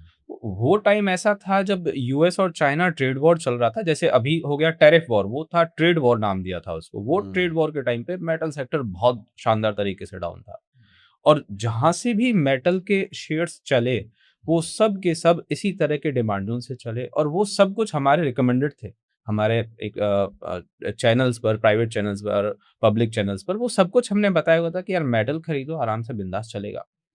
ठीक ऐसे ही 2020 में सबसे अंडर परफॉर्मिंग कोई सेक्टर था, वो था निफ्टी PSU, और वो सबसे फेवरेट था हमारा, और वो इसी डिमांड के सप्लाई के दम पर, यानी पैटर्न्स के दम पर, और 2020 से ही लोग तो 2023 के बाद पीएसयू को प्यार करने लगे। हम 2020 से ऑन द रिकॉर्ड है सब कुछ कि 2020 से रिकमेंड कर रहे हैं यार पीएसयू खरीदो, जितना हो सकता है खरीदो, पीएसयू शेयर्स को खरीदो, और वो पूरा का पूरा रैली हमने, हमारे ट्रेडर्स ने, सबने एंजॉय किया। देखिए एक बुक है द इंटेलिजेंट इन्वेस्टर, सबने पढ़ी होगी, बट उसमें एक बहुत शानदार लाइन है कि एवरी न्यूज़ इज़ एडवर्टाइजमेंट। हर एक न्यूज़ एक एडवर्टाइजमेंट है। हम तो यहाँ तक भी कहते हैं कि जैसे आपने पूछा कि इस पर कन्विक्शन कैसे आया, एक छोटी-सी चीज़ कि कंपनीज़ के रिजल्ट्स आते हैं, क्वार्टर में कैसा परफ़ॉर्म किया है उन्होंने, वो अनाउंस होता है। एक रिटेलर उसको भी इवेंट समझने लगता है कि यार ये सब कुछ मेरे पास सबसे पहले आ रहा है, वाओ! इतने अच्छे नंबर्स हैं, और वो उस नंबर्स के ऊपर दाँव लगाएगा, बाइंग करेगा, सेलिंग करेगा, ना जाने कितने सारे एक्शन ले लेगा। एंड ऑफ द डे उसको कुछ हाथ नहीं आना, ब्रोकरेज देगा और कुछ नहीं, सिर्फ़ कुछ नहीं। तो हमारा क्या मानना है कि यार ये जो आपके सामने नंबर्स आ रहे हैं ना रिजल्ट्स के, वो तो यार एक प्रोटोकॉल है। एक्सचेंजेस का, सेबी का एक नॉर्म्स है कि कंपनीज को अपने शेयर होल्डर को बताना है कि उनके क्या नंबर्स रहे हैं, क्या प्रॉफिट एंड लॉस रहे हैं, क्या कहाँ वो अपना पैसा लगा रहे हैं। लोगों ने उस प्रोटोकॉल को अपॉर्चुनिटी समझ लिया।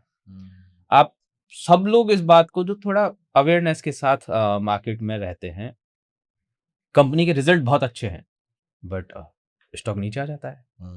कंपनी के रिजल्ट बिल्कुल अच्छे नहीं है पर स्टॉक बहुत ऊपर चला जाता है। अब इसको आप क्या समझोगे? और हम उस चीज को, हमारा एक ही चश्मा है, हम उसी में देखते हैं डिमांड एंड सप्लाई। प्राइस किसी भी वजह से नीचे आ रही है, चाहे कोई भी इवेंट है, चाहे वो रिजल्ट ही क्यों ना हो, अच्छे हो बुरे हो, मुझे कोई मतलब नहीं, मैं अपोजिट नहीं कर रहा। डिमांड में आई है, मुझे बाय करना है, सप्लाई में आई है, मुझे सेल करना है। जैसे भैया ने कहा कि भाई हमारा ये गोल नहीं है कि हर एक डिमांड सप्लाई ट्रेड हो। जिस डिमांड सप्लाई में आ रही है प्राइस, वो मिस ना हो बस। और वो मतलब ऐसी ही छोटी-छोटी चीज़ों के कन्विक्शंस हैं। अब 2025 में स्टार्टिंग में कितना शानदार मार्केट डाउन आया। जैसे लास्ट जनरल इलेक्शन का जो रिजल्ट था, उसके बाद मार्केट 2 महीने ऊपर रहा, फिर अक्टूबर 24 के बाद लगातार नीचे आता रहा। मार्च 25 के बाद मार्केट ने वापस रिकवरी दी। हमारा एक वीडियो था, उसमें हमने जैन 2025 में ही एक एरिया बताया था निफ्टी में कि ये यहाँ से रिकवर हो जाएगा। एग्जैक्टली उसी एरिया से प्राइस रिकवर हुई। अब ऐसा नहीं कि निफ्टी सिर्फ हमारे उस एरिया का ही वेट कर रही थी, बट वो एक थ्योरी का एक बहुत अच्छी तरीके से कि भाई ये थ्योरी पर ये कॉन्फिडेंस हमें ऐसे आता है कि भाई मार्केट आ रहा है नीचे, सब लोग कह रहे हैं इकोनॉमिक स्लो डाउन है, ये 50 तरह की चीज सब कुछ हो रही है, बट वो चीज कहाँ पर आई? हमारे किसी भी प्रेडिक्टिव जो हमने प्रेडिक्ट किया उस वाले एरिया में, और वहां से आकर यदि वो रैली दे जाती है। और ऐसे तमाम तरह की इवेंट्स हमने देखे हैं अपनी अभी तक की ट्रेडिंग जर्नी में। तो उससे 99.9 भी नहीं कहते, हम तो 100% कन्विक्शन कहते हैं कि इसी वजह से आता है। सिर्फ चार्ट्स को देखने से और उस चीज को मान लेने से कि हाँ यार ये कोई, इस बात में कोई दम है। कितने चार्ट्स देखते हैं आप एक दिन में? तो जितना टाइम मिलता है, मतलब सबसे अच्छा काम ही ये लगता है, पढ़ना और पढ़ाना, और ये भी पढ़ाई है। मतलब मॉर्निंग में 9 to 3:30 स्क्रीन के सामने रहना है, वो तो हर एक ट्रेडर को रहना ही होता है, खासकर फुल टाइम ट्रेडर्स को। उसके बाद भी जितना ज़्यादा टाइम हो सकता है, 3 आवर 4 आवर हम चार्ट के साथ रहते हैं, और वो खुद के लिए भी रहते हैं, अपने स्टूडेंट्स के लिए भी रहते हैं कि यार हमें एनालिसिस हमारी ऐसी करनी है कि खुद का तो स्ट्रांग हो ही रहा है, बट अपने स्टूडेंट्स तक भी कोई मैसेज पहुंचा रहे हैं, वो भी एकदम से दमदार हो। साथ में हम ये भी बिलीव करते हैं कि ऐसा नहीं कि जितनी कंपनी ट्रेड कर रही हैं, जितने स्टॉक्स लिस्टेड हैं, उन सब के चार्ट आप देखो। आप एक लिस्ट बना लो 200 300 जिनको आप डेली बेसिस के ऊपर में मॉनिटर कर सको, चाहे फिर वो 100 स्टॉक्स की हो या फिर 200 की हो, जितना मतलब आप टाइम देते हैं उसके अकॉर्डिंगली 200 300 ये लिस्ट मतलब सफिशिएंट है। आप उसको रेगुलर ट्रेड करिए, आप यकीन मानिए वो स्टॉक्स आपसे बात करने लग जाएंगे। जैसे कि लाइक होता है ना कि अभी आप जैसे हमारा नाम बोल पा रहे हैं, हम आपका नाम बोल पा रहे हैं, अपन एक बार में एक दूसरे का नाम जान गए, लेकिन यहीं पर आपको अगर 50 लोगों के नाम याद करने को बोला जाए तो आप हार्डली 5 लोगों के नाम याद रख पाएंगे। और मे बी कि नेक्स्ट मीटिंग के अंदर में आप 2-4 लोगों के नाम और याद रख लें, उसके नेक्स्ट मीटिंग में आप 2-4 कर, लेकिन 50 लोगों के नाम याद रखना मतलब प्रैक्टिकली इम्पॉसिबल हो जाता है उस चीज़ पे। तो जैसे कहते हैं कि बेस्ट फ्रेंड कुछ ही बनते हैं, सारे बेस्ट फ्रेंड नहीं बनते हैं। तो उसी तरह से ऐसा नहीं कि हर एक स्टॉक जो लिस्ट हो रहा है मार्केट के अंदर में सबको आप ट्रैक करो। आप 200 300 स्टॉक्स उनको डेली बेसिस के ऊपर में आप देखोगे, उनका डेली बेसिस पे प्राइस एक्शन रीड करोगे, तो आप उनके अंदर में ही बहुत अच्छी अपॉर्चुनिटीज ढूंढ पाओगे। और यकीन मानिए कि वो आपको पेशेंस भी सिखा देंगे और आपका पैसा भी बना देंगे उस चीज़ के ऊपर में। तो लिमिटेड स्टॉक्स रखो और उन्हीं के साथ में बस चलते रहो। तो आप पर्सनली इस चीज को क्वार्टरली, मंथली, डेली पे करते हैं या फिर डेली 15 मिनट्स मतलब इंट्राडे के लिए करते हैं? आप पर्सनली इसको सबसे ज्यादा कौन से टाइम फ्रेम पे प्रेफर करते हैं और क्या आप भी इंट्राडे करते हैं उसके अंदर? यस, देखिए मैं बताऊँ, मैं अगर इंट्राडे भी करूँगा ना, हम्म, तो सबसे पहले हायर टाइम फ्रेम ज़रूर देखूँगा। मतलब मुझे ईयरली का व्यू क्लियर होना चाहिए। Yearly, half yearly, quarterly, monthly, weekly, मतलब हायर टाइम फ्रेम से देखते हुए हम लोअर टाइम फ्रेम तक आते हैं। अगर हमें इंट्राडे ट्रेड करनी है ना, तो भी हमारा higher time frame view clear हो। ओके। अगर मुझे कोई छोटी-सी स्विंग ट्रेड प्लान करनी है, तो भी मैं ईयरली टाइम फ्रेम तो ज़रूर देखूँगा, क्योंकि हायर टाइम फ्रेम की अगर एक बार आपको पिक्चर समझ में आ गई ना, तो जो शॉर्ट टर्म वाली अपॉर्च्युनिटीज़ है ना, उनको आप रेगुलर ट्रेड कर सकते हैं। मान के चलिए कि आपको लग रहा है कि इस स्टॉक के अंदर में हायर टाइम फ्रेम का व्यू ये कह रहा है कि बुलिश है उस चीज़ में, बट वो ऐसा नहीं कि स्ट्रेट लाइन में बुलिश होगा, कहीं न कहीं जिग-जैग करेक्शन आएँगे। अगर वो जिग-जैग करेक्शन आपने आइडेंटिफाई कर लिए, तो फिर आप इंट्राडे कीजिए ना उनके अंदर में, कोई प्रॉब्लम नहीं है। आप डायरेक्टली ही टाइम फ्रेम ही सिलेक्ट करेंगे 15 मिनट, 5 मिनट, उसमें आपको समझ में नहीं आएगा कि मैं जिस स्ट्रैटेजी पे काम कर रहा हूँ, वो चल क्यों नहीं रही है। बहुत बार क्वेश्चन आता है ना कि यार ये चल नहीं रही है, जबकि मैंने पैटर्न तो बिल्कुल वो आइडेंटिफाई किया जैसा मेरे को सिखाया गया। मैंने इसमें सबसे ज़्यादा से ज़्यादा ग्रीन एक्सप्लोसिव कैंडल ढूँढी हैं, बेस कैंडल कम से कम ढूँढी है मैंने। फिर ये डिमांड ज़ोन जो बना था वो टूट कैसे गया, ब्रीच कैसे हो गया? उसके पीछे वजह ये रहती है कि मेबी कि कोई बड़े टाइम फ्रेम के सप्लाई ज़ोन से प्राइस हिट होके नीचे आ रही हो। वो चीज़ आप तब तक आइडेंटिफाई नहीं कर सकते जब तक आप बड़े टाइम फ्रेम की पिक्चर को साथ में लेके नहीं चल रहे। तो भले ही अगर हमें इंट्राडे ट्रेडिंग करनी है ना, तो भी हम हायर टाइम फ्रेम ज़रूर चेक करेंगे। लेकिन अब higher time frame for example yearly वाला बुलिश है। चलो स्टॉक्स की अगर हम बात करें, निफ्टी 200 स्टॉक्स में ईयरली सबके बुलिश चल रहे हैं, मोटा मोटा पकड़ लेते हैं। फिर उसके बाद हमने क्वार्टरली पे आए या हाफ ईयरली पे आए, वो भी चलो मान लेते हैं बुलिश चल रहे हैं। लेकिन फिर उसके बाद मंथली बियरिश चल रहा है, वीकली बियरिश चल रहा है, डेली बुलिश चल रहा है। तो जहाँ जहाँ पर भी वो मैच नहीं कर रहा, आप उनको बाहर करते जाते हैं? नहीं, देखिए मैं बताता हूँ। अब मान लीजिए मंथली बेयरिश चल रहा है, वीकली बेयरिश चल रहा है। वहाँ पर हम शॉर्ट की ट्रेड कर रहे हैं, कोई ना कोई शॉर्ट की ट्रेड कर रहे हैं, और वो भी इंट्राडे या स्विंग ट्रेडिंग कुछ ना कुछ हम प्लान कर रहे हैं वहाँ पर। अब वहाँ पर हमें पता तो होना चाहिए ना हम टारगेट कहाँ पे बुक करें। तो वहाँ पर अगर कोई मंथली बुलिश है या मैं कहूँ हाफ ईयरली बुलिश है, तो मतलब कहीं न कहीं उनके डिमांड ज़ोन बन चुके हैं। तो जब वो शॉर्ट की ट्रेड हमने एग्ज़ीक्यूट कर दी है, उसमें हमारा प्रॉफ़िट चल रहा है। अगर वो किसी हायर टाइम फ्रेम के क्वार्टरली या हाफ ईयरली के डिमांड ज़ोन को हिट कर रही है, तो मतलब हमें उस शॉर्ट की ट्रेड को बुक कर लेना चाहिए। नहीं तो क्या होगा कि हो सकता है प्रॉफ़िट मिल रहा है और वो वापस से रिवर्स हो जाए। जो रेड कैंडल बन रही है, हो सकता है वो सारी ग्रीन कैंडल बनने लग जाए और पूरा प्रॉफ़िट चला जाए। और ये पता कब लगेगा, जब आपने हायर टाइम फ्रेम के भी demand zone, supply zone mark कर रखे हैं। तो इसलिए ये कि भले ही स्मॉलर टाइम फ्रेम आप ट्रेड करो, लेकिन हायर टाइम फ्रेम का व्यू क्लियर लेके चलो, ताकि ऐसा ना हो कि इंट्राडे जो ट्रेड आप कर रहे हैं, वो कहीं आपके उल्टी ना पड़ जाएँ, क्योंकि प्रॉफ़िट बुक करना भी तो ज़रूरी है ना। सिमिलरली मान के चलिए कि अगर डेली, वीकली, मंथली ये बुलिश चल रहे हैं वहाँ पर, कंटिन्यूअसली आप ट्रेड कर रहे हैं, छोटे इंट्राडे ट्रेडिंग वगैरह कर रहे हैं, लेकिन जस्ट प्राइस ने अभी-अभी एक हाफ ईयरली के सप्लाई ज़ोन को हिट करा। तो वहाँ पे आपको समझ में जाना चाहिए कि हायर टाइम फ्रेम का सप्लाई ज़ोन ट्रिगर हो चुका है। अब यहाँ से प्राइस में एक अच्छा खासा करेक्शन आ सकता है। तो शायद अब आप इंट्राडे लॉन्ग की अवॉइड करने लग जाओगे। लेकिन अगेन इसका आइडिया कहाँ से मिला? हायर टाइम फ्रेम से ही। तो इसलिए हम ये कहते हैं कि हायर टाइम फ्रेम को हमेशा साथ में लेके चलो, चाहे फिर आप इंट्राडे ट्रेडर ही क्यों ना हो। हायर टाइम फ्रेम का व्यू क्लियर है, तो इंट्राडे वाली ट्रेड आपकी 70-80% आपके फेवर में ही जाएँगी, और फिर उनको रिस्क मैनेजमेंट के साथ में 1:2 के साथ में खेलिए, आप प्रॉफिटेबल रहेंगे।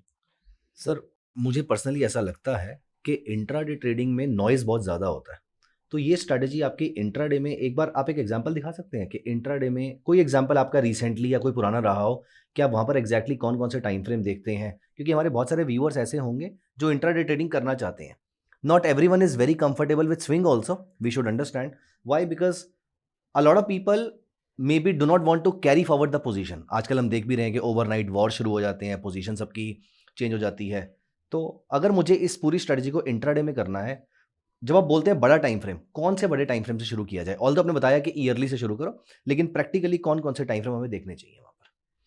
देखिए, ईयरली से स्टार्ट करने से हमें एक ओवरऑल व्यू मिल रहा है कि हम कुछ भी मिस नहीं करें। सबसे पहले हमने बड़ा टाइम फ्रेम देखा, फिर ईयरली से हम हाफ ईयरली आए, क्वार्टरली आए।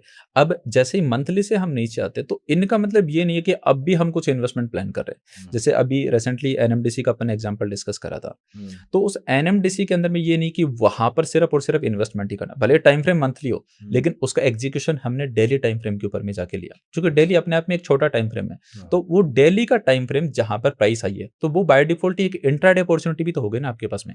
कहने का मतलब मल्टीपल टाइम फ्रेम एनालिसिस के अकॉर्डिंगली एक MIT ट्रेड जिसको हम बोलते हैं कि मंथली पर हम बड़ा टाइम फ्रेम देखा, डेली के ऊपर में हमने छोटे टाइम फ्रेम पे एग्जीक्यूशन मार्क करा, वो भी काइंड ऑफ आपकी एक इंट्राडे अपॉर्चुनिटी हो सकती है, बट मेक श्योर वो सेटअप बहुत अच्छा हो वहां पर। तो दोस्तों अभी हम यहां पर एक इंट्राडे का एग्जांपल देखने वाले हैं और उसके बाद मेरा अगला क्वेश्चन कुछ और इंटरेस्टिंग स्टॉक्स या सेक्टर्स के ऊपर रह सकता है।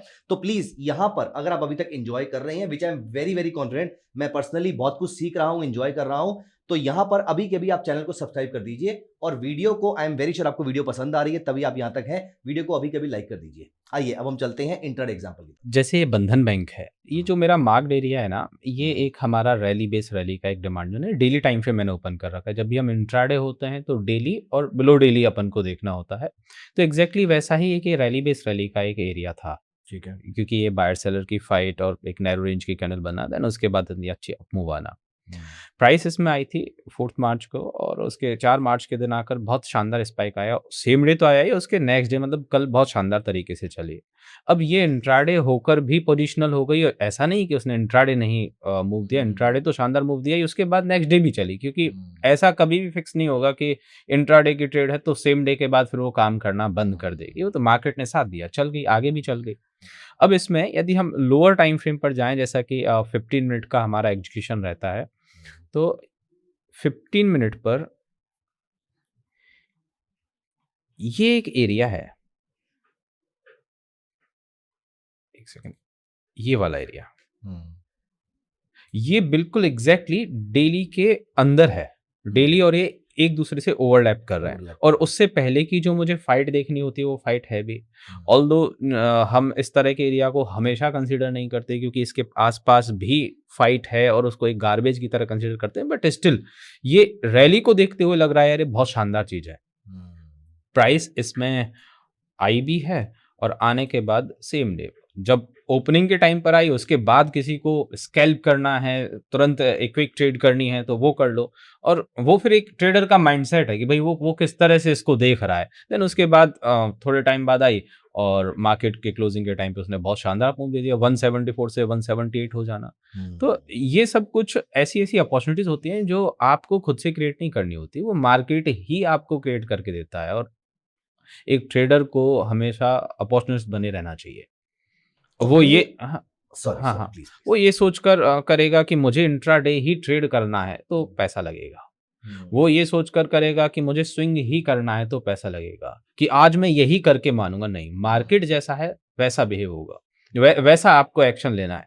क्योंकि अब जैसे इस डेली के एरिया का इस तरह से चल जाना और 15 मिनट के उस एरिया का चल जाना, सिर्फ ये डेली और 15 मिनट की ही बात नहीं है। यदि हम जो टॉप टू डाउन अप्रोच की बात करते हैं, हायर टाइम फ्रेम और लोअर टाइम फ्रेम देखने की बात करते हैं ना, कि अभी जैसे भैया ने बताया कि यार प्राइस हायर टाइम फ्रेम के एरिया से चल रही है तो उसमें फिर लोअर टाइम फ्रेम वाले एरियाज भी रिस्पेक्ट हो रहे हैं। एग्जैक्टली ये मैंने क्वार्टरली का टाइम फ्रेम ओपन किया, इसमें मेरे पास हमारी थ्योरी ये कह रही है कि प्राइस क्वार्टरली के डिमांड जोन में एंटर हुई थी और उसके बाद ऊपर जा रही है। तो कहीं ना कहीं ये हो गया यार, उसने हायर टाइम फ्रेम का तो सपोर्ट ले लिया, अब हायर टाइम फ्रेम के पेंडिंग ऑर्डर्स को पिक करके जा रहे हैं ना, तो वो फिर लोअर टाइम फ्रेम की सब चीज़ें उसमें रिस्पेक्ट हो रही है। मतलब ये समझो कि हम किसी बहुत बड़े इंसान से मिलकर आ रहे हैं और उसके बाद फिर जो हमारे छोटे मोटे काम निकल जाने वो सब अपने आप हो जाएंगे। एग्जैक्टली कुछ ऐसा हम कह सकते हैं। राइट। जनरली ऐसा कोई इंट्राडे का सेटअप होता है ना कि डेली और 15 मिनट पे, तो उस पे हम बहुत ही अच्छी क्वालिटी ढूंढते हैं। जैसे अभी जो एग्जांपल लिया, तो इसके अंदर में हम इंटरेस्टेड क्यों हो गए, क्योंकि हायर टाइम फ्रेम का सपोर्ट है। अगर मैं डायरेक्टली इसको 15 मिनट पे देख रहा होता या डायरेक्टली मैं डेली पे देख रहा तो शायद मैं इसमें इंटरेस्टेड नहीं होता। पहली प्रॉब्लम तो ये थी, मुझे ये नहीं पता मुझे बाय करना है या सेल करना है अगर मैं बड़े टाइम फ्रेम से नहीं आ रहा। बिल्कुल एग्जैक्टली, क्योंकि जो 15 मिनट का एरिया था ना, वहां पर अच्छी ग्रीन एक्सप्लोजिव कैंडल थी, लेकिन उसके आसपास का जो एरिया था ना, वो कहीं ना कहीं हमें थोड़ा काइंड ऑफ गार्बेज लग रहा था। बट हमने देखा कि उस 15 वाले को प्रॉपर डेली का सपोर्ट मिल गया, तो एक हायर टाइम फ्रेम का सपोर्ट मिल गया। फिर भी हमें डाउट है कि ये एक प्रॉपर सेटअप कंसिडर कर लें क्या इंट्राडे के लिए। तो मतलब जहां पे डाउट है फिर छोड़ दो, क्योंकि आपको ऑलरेडी आंसर मिल चुका है कि इसको नहीं कंसिडर करना है। लेकिन फिर भी अपन इसको कंसिडर कर रहे हैं तो वो करें just because of the higher time frame कि प्राइस क्वार्टरली के डिमांड जोन से भी चले। हायर टाइम फ्रेम के डिमांड जोन का सपोर्ट होता है ना, तो लोअर टाइम फ्रेम की जो डिमांड जोन है ना, वो काइंड ऑफ जो डाइसी है ना, वो भी चल जाते हैं। तो उस वजह से अपन ने इसको कंसिडर कर लिया। डायरेक्टली स्मॉलर टाइम फ्रेम पे जाते हैं, डाउट आता है, हम क्लियरली छोड़ देते हैं। ट्रेड को फोर्स तो करना ही नहीं है। अगर अपॉर्चुनिटी बहुत बेहतरीन है जिससे आप फुल्ली कन्विंस्ड हैं तो ही फिर आप उसको ट्रेड करें, अदरवाइज ना करें। सर आपने अभी तक हमने जितने एग्जांपल देखे वो I don't know whether it is a coincidence या बाय चॉइस, आपने सारे लार्ज कैप और बड़े अच्छे क्वालिटी मिड कैप के एग्जांपल्स हमें दिखाए हैं। क्या आपका ये पूरा थॉट प्रोसेस, आपकी ये पूरी strategy small cap, micro cap, इन पे भी काम करती है? देखिए, काम पूरे सब चीज़ों पे करते हैं, पर प्रॉब्लम समझिए कि अगर कोई पेनी स्टॉक है, हाँ। जिसमें छोटी-सी इक्विटी है, तो हर कोई उसको ऑपरेट कर सकता है ना। मैं इसी पॉइंट ऑफ व्यू से मैंने पूछा कि उनकी तो इक्विटी बहुत छोटी है, उसको मैनिपुलेट करना बड़ा आसान है। आप बीपीसीएल की बात कर रहे हैं, आप एनएमडीसी की बात कर रहे हैं, उनको मैनिपुलेट करना तो बहुत मुश्किल काम हो एग्ज़ैक्टली, सकता है। किसी छोटी कंपनी में डिमांड ज़ोन क्रिएट किया जा सकता है। बिल्कुल, पेंडिंग ऑर्डर थे नहीं, लेकिन किसी ने आपको बताने के लिए कि and you are famous personality, सबको पता है कि आपका ये वाला ज़ोन है, कोई आपको फँसाने के लिए काम कर ले, या फिर फॉर दैट मैटर कोई वैसे भी किसी का मन किया यहाँ पर बाय करने के लिए, तो आप ऐसे स्टॉक्स को टच नहीं करते हैं? बिल्कुल भी नहीं करते हैं। अच्छा। मतलब जो छोटी इक्विटी है जिनके अंदर में हमें पता लग रहा है कि यार इसके अंदर में हार्डली मतलब वॉल्यूम बिल्कुल नाम का ही है। हुँ। इसके अंदर में तो कोई भी खुद बाइंग करेगा तो भी शायद हो सकता है कि डिमांड ज़ोन क्रिएट हो जाए वहाँ पर, और फिर वहाँ पर वो पेंडिंग ऑर्डर रहे या ना रहे कोई गारंटी नहीं। बड़ा शेयर्स है उसको हर कोई मैनिपुलेट नहीं कर सकता, जिसके अंदर में एक अच्छी मतलब इक्विटी है वहाँ पर, एक वो काइंड ऑफ दिख रहा है कि हाँ, ये एक अच्छी कंपनी है, अच्छा वॉल्यूम है, इसका अच्छा मार्केट कैप है, उनको कोई मैनिपुलेट नहीं कर सकता है। तो पूरी कोशिश यही करें कि अच्छी क्वालिटी के शेयर्स के अंदर में डिमांड ज़ोन ढूँढें। कचरे के अंदर में आप ढूँढने निकलेंगे कुछ नहीं मिलेगा उस चीज़ के ऊपर में। तो हम हमेशा रिकमेंड करते हैं कि क्वालिटी के स्टॉक्स को ही स्कैन करो। जो पेनी स्टॉक हैं जिनमें वॉल्यूम नाम का ही है, उनके पीछे मत भागो। लोगों ने एक कीवर्ड पकड़ लिया, पेनी स्टॉक। रिटेलर आ रहा है, पेनी स्टॉक में जा रहा है कि यार मैं छोटे सबको जल्दी हाँ, में बनना है। हाँ, मैं कम पैसे का शेयर उठाऊँगा और वो फटाक से इतना हो जाएगा। ये सब पता नहीं, तो जैसे स्टार्टअप का कहते हैं कि यार 1000 स्टार्टअप में से सिर्फ 2 चल रहा है। एग्ज़ैक्टली पेनी स्टॉक 1000 में से सिर्फ 2 ही चल रहा है, और वही एक एग्ज़ाम्पल सेट हो जाता है तो हर एक रिटेलर उधर की तरफ ही भाग रहा है। शेयर का चीप होना सिर्फ उसकी शेयर प्राइस से नहीं डिसाइड हो रहा है ना। यदि आपको फंडामेंटल्स नहीं आते हैं तो आप टेक्निकल देख लो। कोई स्टॉक किसी टाइम पे, आज से 5 साल पहले यदि 180 ट्रेड कर रहा था, वो उसका मार्केट कैप था, वहाँ उसकी बुक्स इतनी अच्छी थी, सब कुछ इतना अच्छा था, और आज यदि वो आपको 45 पर मिल रहा है और आपकी कोई भी थ्योरी कह रही है कि ये परफेक्ट है वो लार्ज कैप का, मिड कैप का और अच्छे स्मॉल कैप का, तो फिर आपको ये लॉजिक लगाने में कितना सा टाइम जा रहा है कि यार एक टाइम पर इसका वैल्यूएशन 180 के प्राइस का था, आज ये 45 पर मिल रहा है। कंपनी करी थोड़ा सा भी रिसर्च आप करोगे ना, चाहे फंडामेंटली करो या टेक्निकल हो, आपको समझ आ जाएगा कि ये भी मेरा एक ऐसा शेयर बन सकता है जो मैं पेनी ढूंढता हूँ ना, जिसमें 1000 में से सिर्फ 2 चलने के चांसेस हैं, ये 100% चल जाएगा। इसमें मेरा कन्विक्शन हमेशा हो सकता लेकिन है। सूरज जी, ऐसे केस में जब मैं उसके बारे में पढ़ने जाता हूँ ना, जब वो 180 से गिर के 45 आया हुआ होता है, उस समय कोई पॉजिटिव न्यूज़ ही नहीं मिलती मुझे उसके बारे में। अब बात यही है कि हमें न्यूज़ ही तो नहीं पढ़नी है। न्यूज़ ही नहीं पढ़नी है, यही हमें सोचना है। न्यूज़ नहीं, हमें बुक्स पढ़नी है। यदि आपको धन का स्कैनएक्स एक बहुत अच्छा प्लेटफ़ॉर्म है, उस पर आप जाएँगे, कंपनी का सारा हिस्टोरिकल डेटा आ जाएगा। क्या उसके रिज़ल्ट्स रहे, अभी तक के क्या प्रॉफ़िट एंड लॉस हैं, क्या बेटा है, सारे मार्जिन सब कुछ आ जाएगा। आप पिछले 5-6 साल का वो भी पढ़ लेंगे ना, तो वो किसी न्यूज़ से नहीं है, वो तो रियल एक्चुअल नंबर्स हैं। वो पढ़ना आता है तो वो पढ़िए, अदरवाइज़ आप चार्ट को देख तो रही हैं। चार्ट का कोई पैटर्न आपको पता है कि यार 180 से 40 आ गया है स्टॉक, वो एक बहुत बेहतरीन ईयरली, हाफ ईयरली के डिमांड ज़ोन वाले एरिया में है, तो डेफ़िनेटली उसको चलना ही है। फिर न्यूज़ तो देखनी नहीं है। आप मार्केट में किसी भी रिटेलर, किसी भी इंसान को सर्वाइव करना है ना, तो न्यूज़ देखना तो छोड़ना पड़ेगा। क्योंकि हर एक, भई मैं झूठ बोल सकता हूँ, आप झूठ बोल सकते हो, कोई टीवी एनालिस्ट, कोई कहीं पर भी बैठकर झूठ बोल सकता है, और जो होता भी है। कोई एक छोटी-सी बात की वजह से मार्केट ऊपर चला गया, कोई एक छोटी-सी बात उसको डिनाई कर देंगे तो मार्केट नीचे आ जाएगा। अब ये सब कुछ, आजकल तो ये बहुत ज़्यादा हाँ, हो रहा ये है। तो अब किस बात पर विश्वास करोगे? आपको खुद को पहचानना है कि आप एक न्यूज़ एनालिस्ट हो, जो न्यूज़ को देखकर प्रेडिक्ट कर पाते हो कि मार्केट कहाँ जाएगा, या कोई चार्ट एनालिस्ट हो आप, जो चार्ट को देखकर पता लगा पाओगे। अब सब कुछ इतना आस-पास अपने साथ रख रखा है, न्यूज़ भी है, चार्ट भी है, फंडामेंटल भी है, तो कन्फ्यूज़न क्रिएट होगा ही होगा। चार्ट देखो, जो चीज़ आता है उसमें एक्सपर्ट बनो। यदि यूएस को, ईरान को, इज़राइल को लड़ाई लड़ना आता है, वॉर करना आता है, वो काम कर रहे हैं। आपका काम ना वो रोकना हो सकता है, ना ही उसमें कुछ और कोई पार्टिसिपेशन हो सकता है। आपका काम, आपको जो आता है, मार्केट के इंसान हैं, चार्ट देखो, आपकी जो थ्योरी है वो देखो, उसके अकॉर्डिंग स्टेप्स लो। सोशल मीडिया से और उस वॉर की वजह से कोई स्टेप नहीं लेना कभी। सर आपने भी कमोडिटी मार्केट से अपनी ट्रेडिंग जर्नी स्टार्ट करी थी, तो ये स्ट्रेटजी आप कमोडिटी मार्केट में भी यूज करते हैं क्या, बिल्कुल। वहां पर काम करती है? हाँ। क्योंकि जो मेरा क्वेश्चन था पिछली बार कि स्मॉल कैप में तो वॉल्यूम नहीं होता है, कमोडिटी में तो वॉल्यूम इक्विटी से भी ज्यादा होता है, तो वहां पर ये स्ट्रेटजी कैन वी से कि और अच्छी काम कर सकती है या सेम तरीके से काम करती है? सेम तरीके से काम करती है। हमारी। देखिए ऐसा नहीं कि जिसमें वॉल्यूम बहुत ही ज़्यादा, बहुत ही हाई इक्विटी कि उसमें अच्छा करेगा, नहीं तो फिर लोग बहुत ज़्यादा स्पेसिफिक हो जाएंगे ना कि हमें बस ये जो ब्लू चिप शेयर हैं, टॉप 30 शेयर हैं, बस उन्हीं के अंदर में ट्रेड करें। मतलब गार्बेज ना हो, कचरा ना हो, बाकी हर एक शेयर के अंदर में ये इक्वली काम करेगी वहां पर। अब बात करें कमोडिटीज की, चाहे अच्छा वॉल्यूम हो, इक्विटी में जैसे काम करती है वैसे कमोडिटी में करती है। और सिर्फ कमोडिटी में नहीं, हर एक एसेट ऑफ क्लास के अंदर में ये थ्योरी डिमांड सप्लाई काम करती है। सिर्फ मार्केट को छोड़िए, आप बाहर की लाइफ के अंदर में देख लीजिए, जो डेली बेसिस के ऊपर में हम लोग देख रहे हैं, फिर चाहे वो गाड़ियों की प्राइसेस हो, चाहे वेजिटेबल की प्राइसेस हो, मास्क से लेकर सैनिटाइजर, कोविड के टाइम पे हमने कितने एग्जांपल देखे, उनमें हर एक चीज़ के ऊपर में डिमांड सप्लाई तो चल रही है उस चीज़ के ऊपर में। तो थ्योरी हर एक एसेट में एंड इनफैक्ट जनरल लाइफ के अंदर में भी काम करती है।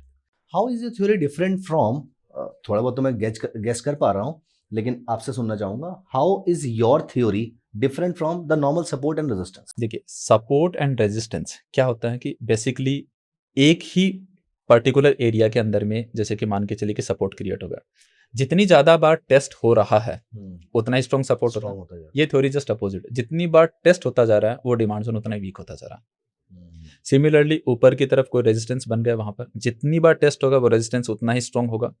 हमारे डिमांड सप्लाई के अकॉर्डिंगली वो सप्लाई जोन जितनी बार टेस्ट हो रहा है वो उतना ही ज्यादा वीक होगा। दूसरी चीज, सपोर्ट एंड रेजिस्टेंस जब 3-4 बार टेस्ट हो चुके होते हैं तब तो जाकर उन पे कॉन्फिडेंस आना स्टार्ट होता है कि हाँ स्ट्रॉन्ग सपोर्ट, स्ट्रॉन्ग रेजिस्टेंस बन चुका। अगली बार जरूरी नहीं कि वो काम करे भी या ना करे, क्योंकि 3-4 बार ऑलरेडी वहां पर वो चीज हो चुकी है। एक चीज और है, सपोर्ट रेजिस्टेंस में कहीं पर भी क्लियर एंट्री एंड एग्जिट नहीं होते हैं।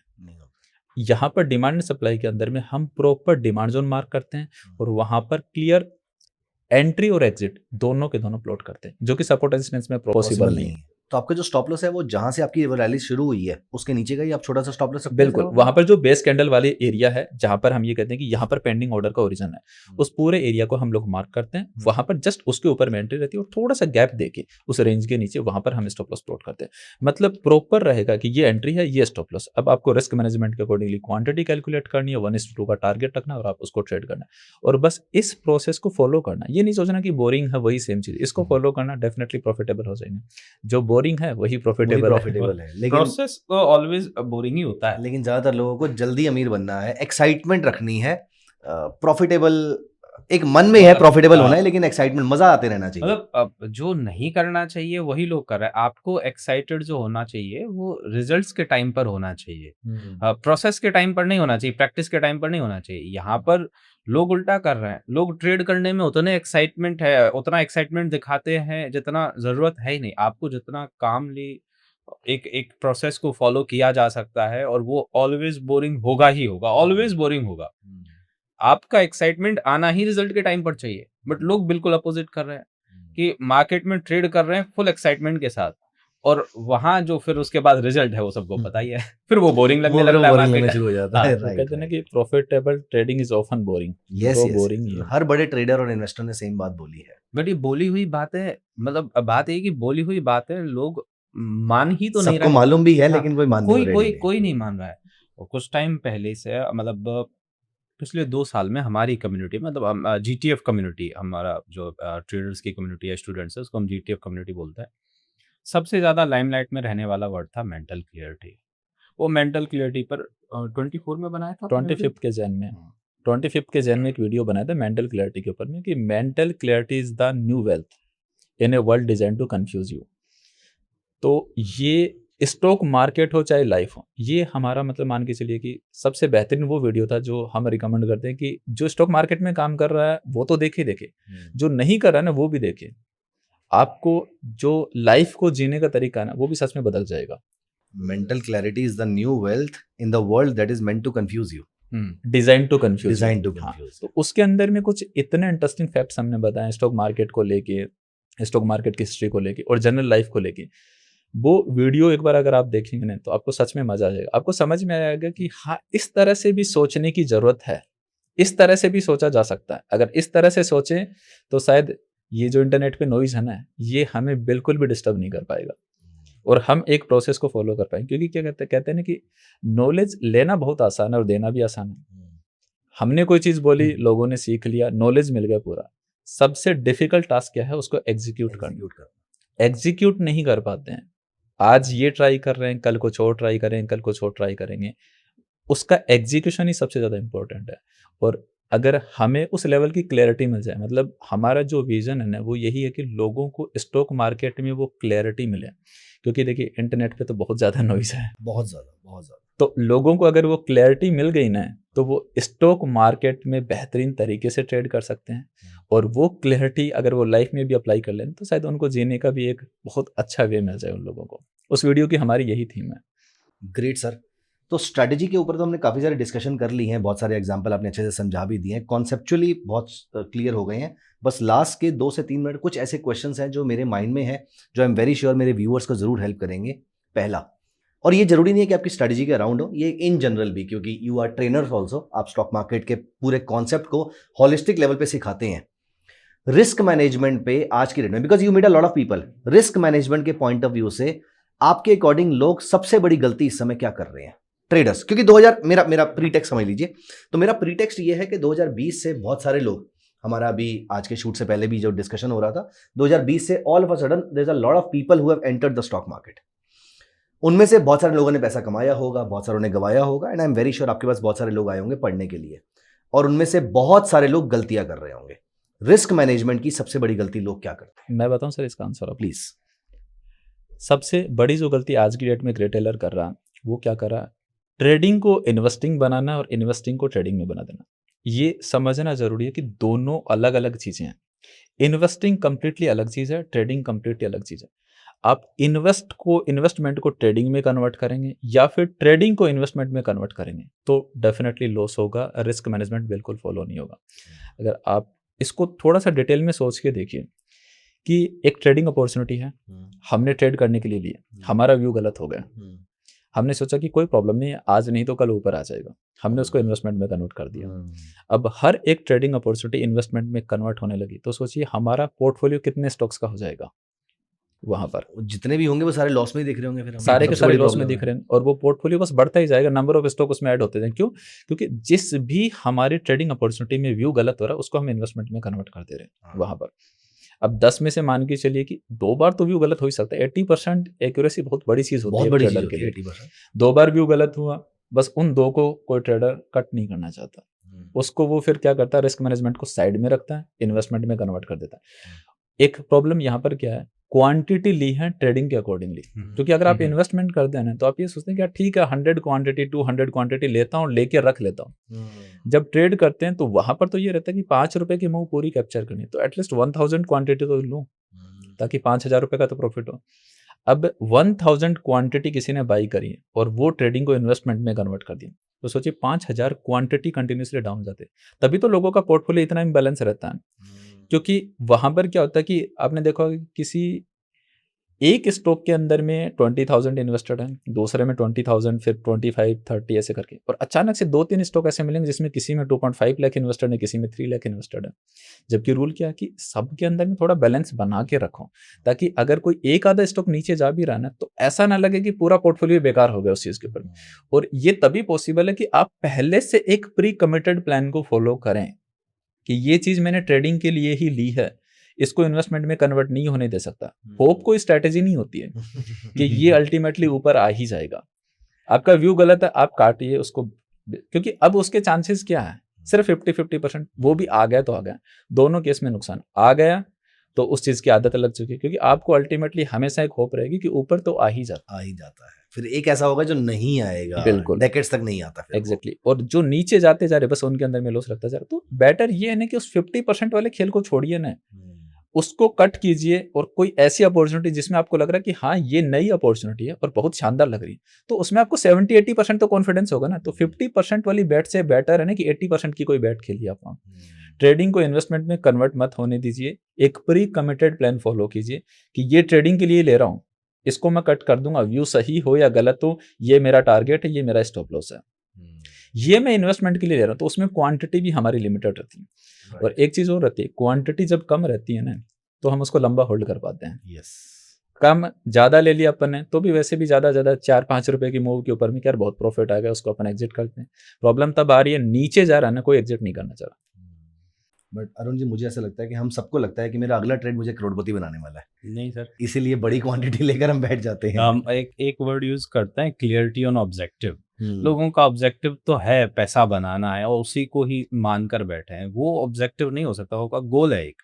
हम्म, क्लियरिटी एंड ऑब्जेक्टिव का मतलब ये है कि आप जिस ट्रेड में एंटर हो रहे हो उसमें आपको ये मालूम होना चाहिए कि ये इंट्राडे के लिए है तो इंट्राडे के लिए ही है, ये स्विंग है तो स्विंग ही है, और ये इन्वेस्टमेंट के लिए तो इन्वेस्टमेंट के लिए, कि वही जो कि आप अपने प्लान को ट्रेड करो ना, प्लान को ट्रेड करो, रिएक्शन मत दो। मैंने कह दिया कि यार एक कोई XYZ करके शेयर है, ये ऊपर चला जाएगा, तो इंसान कहीं ना कहीं से पैसा लाकर उसमें सारा पैसा उसी में लगा देगा। अब जरूरी नहीं कि ये बोलते ही 1 2 5 10 दिन में आप शेयर ऊपर चल जाएगा, 1 महीने में ऊपर चले जाएगा, 2 महीने में नहीं।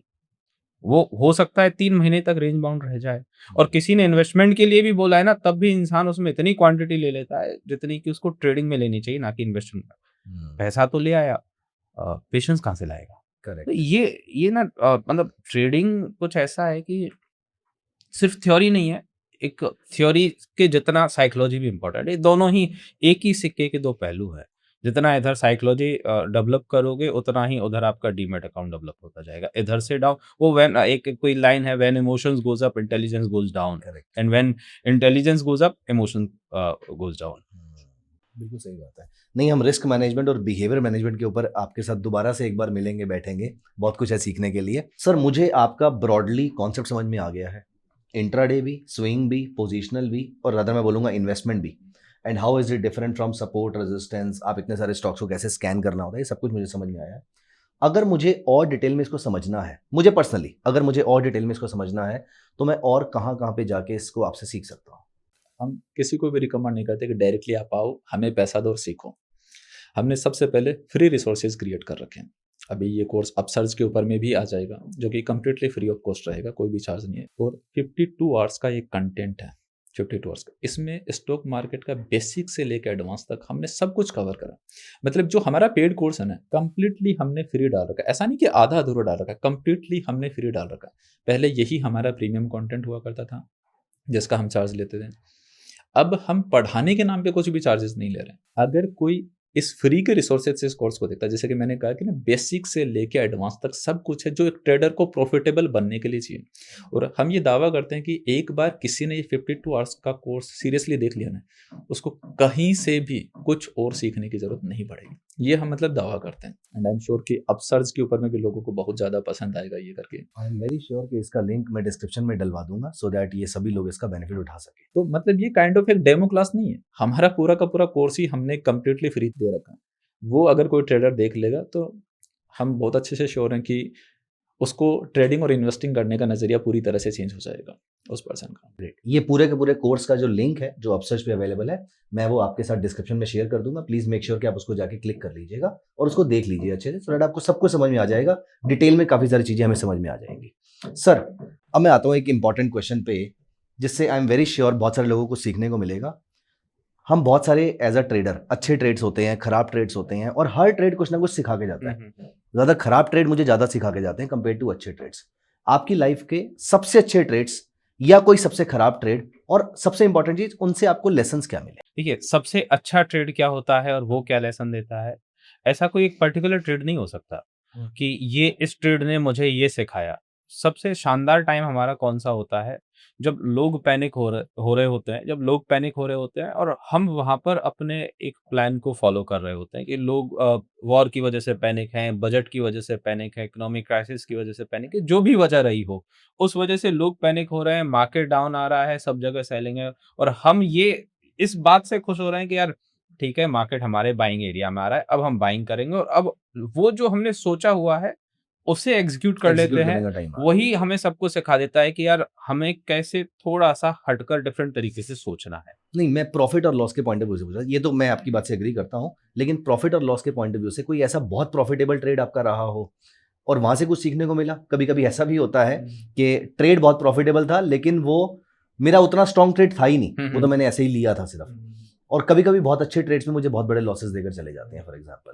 तो कोई सबसे बड़ा प्रॉफिटेबल ट्रेड या कोई लॉस मेकिंग ऐसा कुछ रहा है? नहीं रहा तो ठीक है, दैट्स ओके। नहीं ऐसे बहुत सारे ट्रेड्स होते हैं अच्छा। कि बहुत शानदार शानदार प्रॉफिट होता है कि जाहिर सी बात है आज से 3 साल पहले मैं जिस कैपिटल से ट्रेड कर रहा था उससे आज के टाइम पर ज्यादा कर रहा हूँ और आगे चलकर 2 साल बाद मैं उससे भी बड़े कैपिटल से ट्रेड करूंगा तो वो प्रॉफिट के नंबर्स तो बढ़ते ही जाएंगे चाहे वो कोई भी ट्रेड हो और वो जितनी शानदार ट्रेड होगी जिसमें मैंने जितना ज्यादा पेशेंस रखा वेट किया होल्ड किया वही मुझे सबसे ज्यादा पैसा देकर जाने वाली है तो वो बात सिर्फ अमाउंट की नहीं है वो बात पैसे की नहीं कितना पैसा बना सीखने वाली बात यह है कि मेरा सोचा हुआ था मेरा प्लान यह था कि ये कोल इंडिया में मैं यहाँ पर वेट कर रहा हूँ इधर आएगी प्राइस मुझे इधर बाय करना है चाहे वो किन्हीं हालातों में आए मेरा प्री कमिटेड प्लान यदि मुझे अलाउ कर रहा है ना मैं बाय करूंगा और मेरा टारगेट जो है मैं यदि वहां तक होल्ड कर लूंगा वही मेरे लिए सबसे बेस्ट ट्रेड है और ऐसे कोल इंडिया हो गया पीएसयू में तो ना जाने कितने सारे ट्रेड्स हमारी कम्युनिटी को पता है जीटीएफ कम्युनिटी को कि पीएसयू सेक्टर में सिर्फ इन्वेस्टमेंट के पॉइंट ऑफ व्यू से नहीं ट्रेडिंग के पॉइंट ऑफ व्यू से भी कितनी सारी ट्रेड्स चाहे पीएनबी हो चाहे यूनियन बैंक हो चाहे बैंक ऑफ इंडिया हो इसमें इतनी शानदार शानदार ट्रेड पिछले 1 साल में हुई है पहले तो हुई है पिछले 1 साल में हुई है जिन्होंने हमें यही सिखाया है कि यार जब लोग उनसे दूर हो रहे हों तब आप उस ट्रेड में एंटर करो लोग जिस चीज से दूर हो रहे हैं उसमें आप एंटर करो लोग जिसको ज्यादा लाइमलाइट में लेकर आ रहे हैं उससे आप दूर हो जाओ उससे आप दूर हो जाओ ये सिंपल सी बात है तो ऐसे तमाम तरह के शेयर एक कोई नाम नहीं हो सकता और ना ही कोई एक अमाउंट हो सकता है कि भाई इतने नंबर्स में मेरा प्रॉफिट अच्छा रहा रही बात वर्स्ट ट्रेड की वर्स्ट ट्रेड भी ऐसा है कि देखने को मिलती है मतलब रोजाना की नहीं कह सकते डेली मैं ऐसे एक्सपीरियंसेस कर रहा हूँ कि मुझे बेकार ट्रेड भी मिल रही है बहुत शानदार शानदार ट्रेड भी मिल रहे हैं वो भी एक इवेंट ही होता है कि मैंने जिस प्री कमिटेड प्लान को फॉलो करते हुए भी वो वैसा सक्सीड नहीं हो पाया जैसा मैं चाहता था मानकर चलिए कि मेरी कोई ट्रेड थी डीमार्ट की मैं वेट कर रहा था उसमें प्राइस उस डीमार्ट में आती भी है और वहां से रिएक्शन देना शुरू किया तो मैं ठीक है मैं खुश भी हूं कि यार हाँ प्राइस में रिएक्शन आ रहा है सब कुछ ठीक है वो रिएक्शन आने के बाद जब वापस प्राइस ने टर्न बैक किया और वो मेरा स्टॉप लॉस हिट हुआ वो स्टॉप लॉस हिट रिएक्शन और स्टॉप लॉस हिट होने के बीच में मुझे कहीं ना कहीं आइडिया हो गया था कि यार ये ना ज्यादा टाइम तक सर्वाइव नहीं कर पाएगी इस ट्रेड को स्टॉप लॉस होना है बट वो एक होती है आप एक ट्रेडर की जिद समझ लो या ट्रेडर का एक सॉफ्ट ईगो समझ लो कि यार ये मेरा प्लान है इसको मैं मतलब मालूम है कि ये शायद स्टॉप लॉस हो जाएगा बट मैं इस वजह से बैठा हूं कि ये मेरी ट्रेड है मैंने की हुई है मार्क है और मैं तो अपनी प्री कमिटेड प्लान को फॉलो कर रहा हूं तो कई बार एक छोटे छोटे से हडल होते हैं ना वो आपको एक बार पीछे की तरफ धकेल देते हैं किसी पर्टिकुलर ट्रेड में तो ऐसे होता है एक्सपीरियंसेस कि आप सब कुछ सोच कर बैठे हो वही प्लान करना ही करना है बट बीच में कोई भी हालात बदल सकते हैं सर्कमस्टेंसेस कभी भी बदल सकते हैं उस हिसाब से आपको फ्लेक्सिबल भी होना चाहिए तो कोई ट्रेड ऐसी भी होती है जहां पर पता है बट उसमें लॉस हो जाता है कुछ स्टॉप लॉस को टच करने से जस्ट पहले से वापस रिकवर करके चली जाती हैं वो बहुत अच्छी लगती है मतलब ऐसा भी है कि भाई उनको हम बोलते हैं ट्रैप एरियाज तो वो एक हमारा पर्टिकुलर टॉपिक भी है ट्रैप एरिया के ऊपर इसी कोर्स में क्लासेस में कि जब भी प्राइस हमारे एक बहुत शानदार एरिया को ब्रेक कर दिया ना और वो इतना शानदार एरिया था उसके बाद कहीं पीछे कोई छोटा सा एरिया है बहुत छोटा जिस पर हमें बहुत ज्यादा कॉन्फिडेंस भी नहीं उससे प्राइस चल जाती है तो वो वाले ट्रैप एरियाज होते हैं ना वो कभी कभी परेशान करते हैं बट यदि मैं रेगुलर मेरी वॉच लिस्ट है मैं किसी दूसरे की वॉच लिस्ट नहीं देख रहा मेरी वॉच लिस्ट है उसमें से मुझसे कोई ट्रैप एरिया भी मिस नहीं होता हाँ जी चलिए ग्रेट बस लास्ट में मैं एक चीज आपसे और पूछूंगा what is one lesson you would like to give to our viewers of Upsurge जिसमें आई एम वेरी श्योर उसमें से कुछ लोग जीटीएफ के मेंबर रहेंगे आपके कम्युनिटी मेंबर्स होंगे सो एक लेसन जो आपको लगता है कि किसी ट्रेडर को नहीं भूलना चाहिए वैसे तो there can be hundreds of such lessons आपने बहुत सारे डिस्कस भी किए हैं बट एक हमारा कोर फिलॉसफी होती है कोर थॉट होता है हमारा ऐसी क्या लाइन है जो आप बोलना चाहेंगे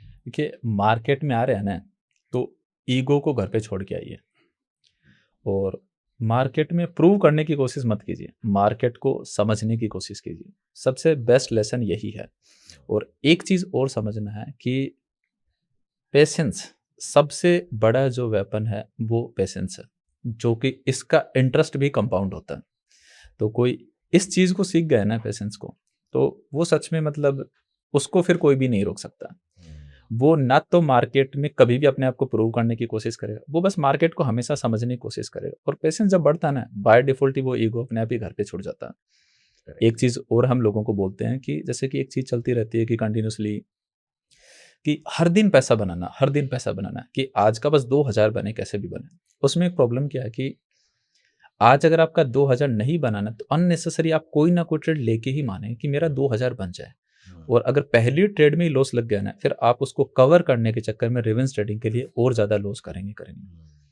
हम यहाँ पर एक जो हमारे स्टूडेंट को एडवाइस देते हैं कि गोल ये नहीं होना चाहिए कि हर दिन पैसा बनाना, मतलब the goal is not to make a daily profit, the goal is not to miss a single best trade setup. जो आपने सेटअप बनाए हैं, जो मार्क करें बेहतरीन से बेहतरीन, बस वो आपसे मिस ना हो, वो गोल होना चाहिए। अब उसमें चाहे एंट्री आज मिले या फिर कल मिले, वो अगर सेटअप मिस नहीं होना है तो फिर प्रॉफिट डेफिनेटली आपके पीछे आएगा, और जो आप एक्सपेक्ट कर रहे हैं ना उससे भी ज्यादा आएगा। आप हर दिन ये सोचेंगे आज का 2000 बन गया, छोड़ता हूँ, बंद करता हूँ। आप अगले दिन दोबारा 2000 के लिए बैठे, कल नहीं बना, कल हो सकता है 9 से 3.5 उस 2000 के चक्कर में 20,000 दे के चले जाए। लेकिन आपने इस चीज को बिल्कुल साइड में रख दिया कि मुझे ये गोल रखना ही नहीं कि हर दिन प्रॉफिट बने और वो इतना बने। मुझे गोल ये रखना है कि जिस स्ट्रैटेजी को, जिस प्लान को, जिस प्रोसेस को मैं फॉलो कर रहा हूँ, उसमें जो बेहतरीन से बेहतरीन ट्रेड सेटअप मैंने मार्क करे वो बस मुझसे मिस ना हो। उसके लिए मुझे एक्टिवली 9 to 3:30 मतलब मार्केट के सामने रहना है, और मेरा कोई भी सिंगल ट्रेड सेटअप जो कि बेस्ट है वो मिस ना हो। प्रॉफिट डेफिनेटली बहुत अच्छा बनेगा। तो बेसिकली स्कोर कार्ड पे नजर नहीं रखनी है, अच्छा प्लेयर बनना है, बिल्कुल अच्छी शॉट्स खेलनी है, सिर्फ ये ज्यादा बड़ा मोटिव होना चाहिए। जैसे अभी रिसेंटली 4 मार्च को LNT हमारे एक अच्छे एरिया में आया, बहुत शानदार ट्रेड था, बहुत शानदार ट्रेड। उसको मैंने सिर्फ इंट्राडे में ही एग्जिट कर दिया, मुझे जो प्रॉफिट मिला मैं लेकर निकल गया। वो स्विंग ट्रेड हो सकता था, मेरे भी दिमाग में था कि वो स्विंग ट्रेड ही होना चाहिए, बट क्योंकि ये सब कुछ अप एंड डाउन चल रहा है, मार्केट भी एकदम से कभी भी अप कभी भी डाउन, इवेंट्स जो हो रहा है, मुझे इवेंट्स का डर नहीं है।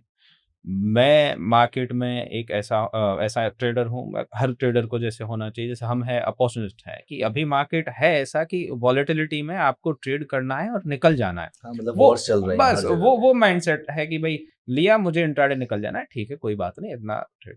अब नेक्स्ट डे वो 5% अप हो गया, उस बात का मुझे अफसोस होना ही मेरी सबसे बेकार ट्रेड हो जाएगी, क्योंकि उसके 5% अप होने में या 3% अप होने में मैं सोचूंगा कि यार ये मेरे पास होना चाहिए था, शायद मैं गलती कर दूं दोबारा उसमें एंट्री दोबारा करने ट्रेड ले की, लूंगा उसके कि अंदर। 3 से 5% की रैली में और एंजॉय करो।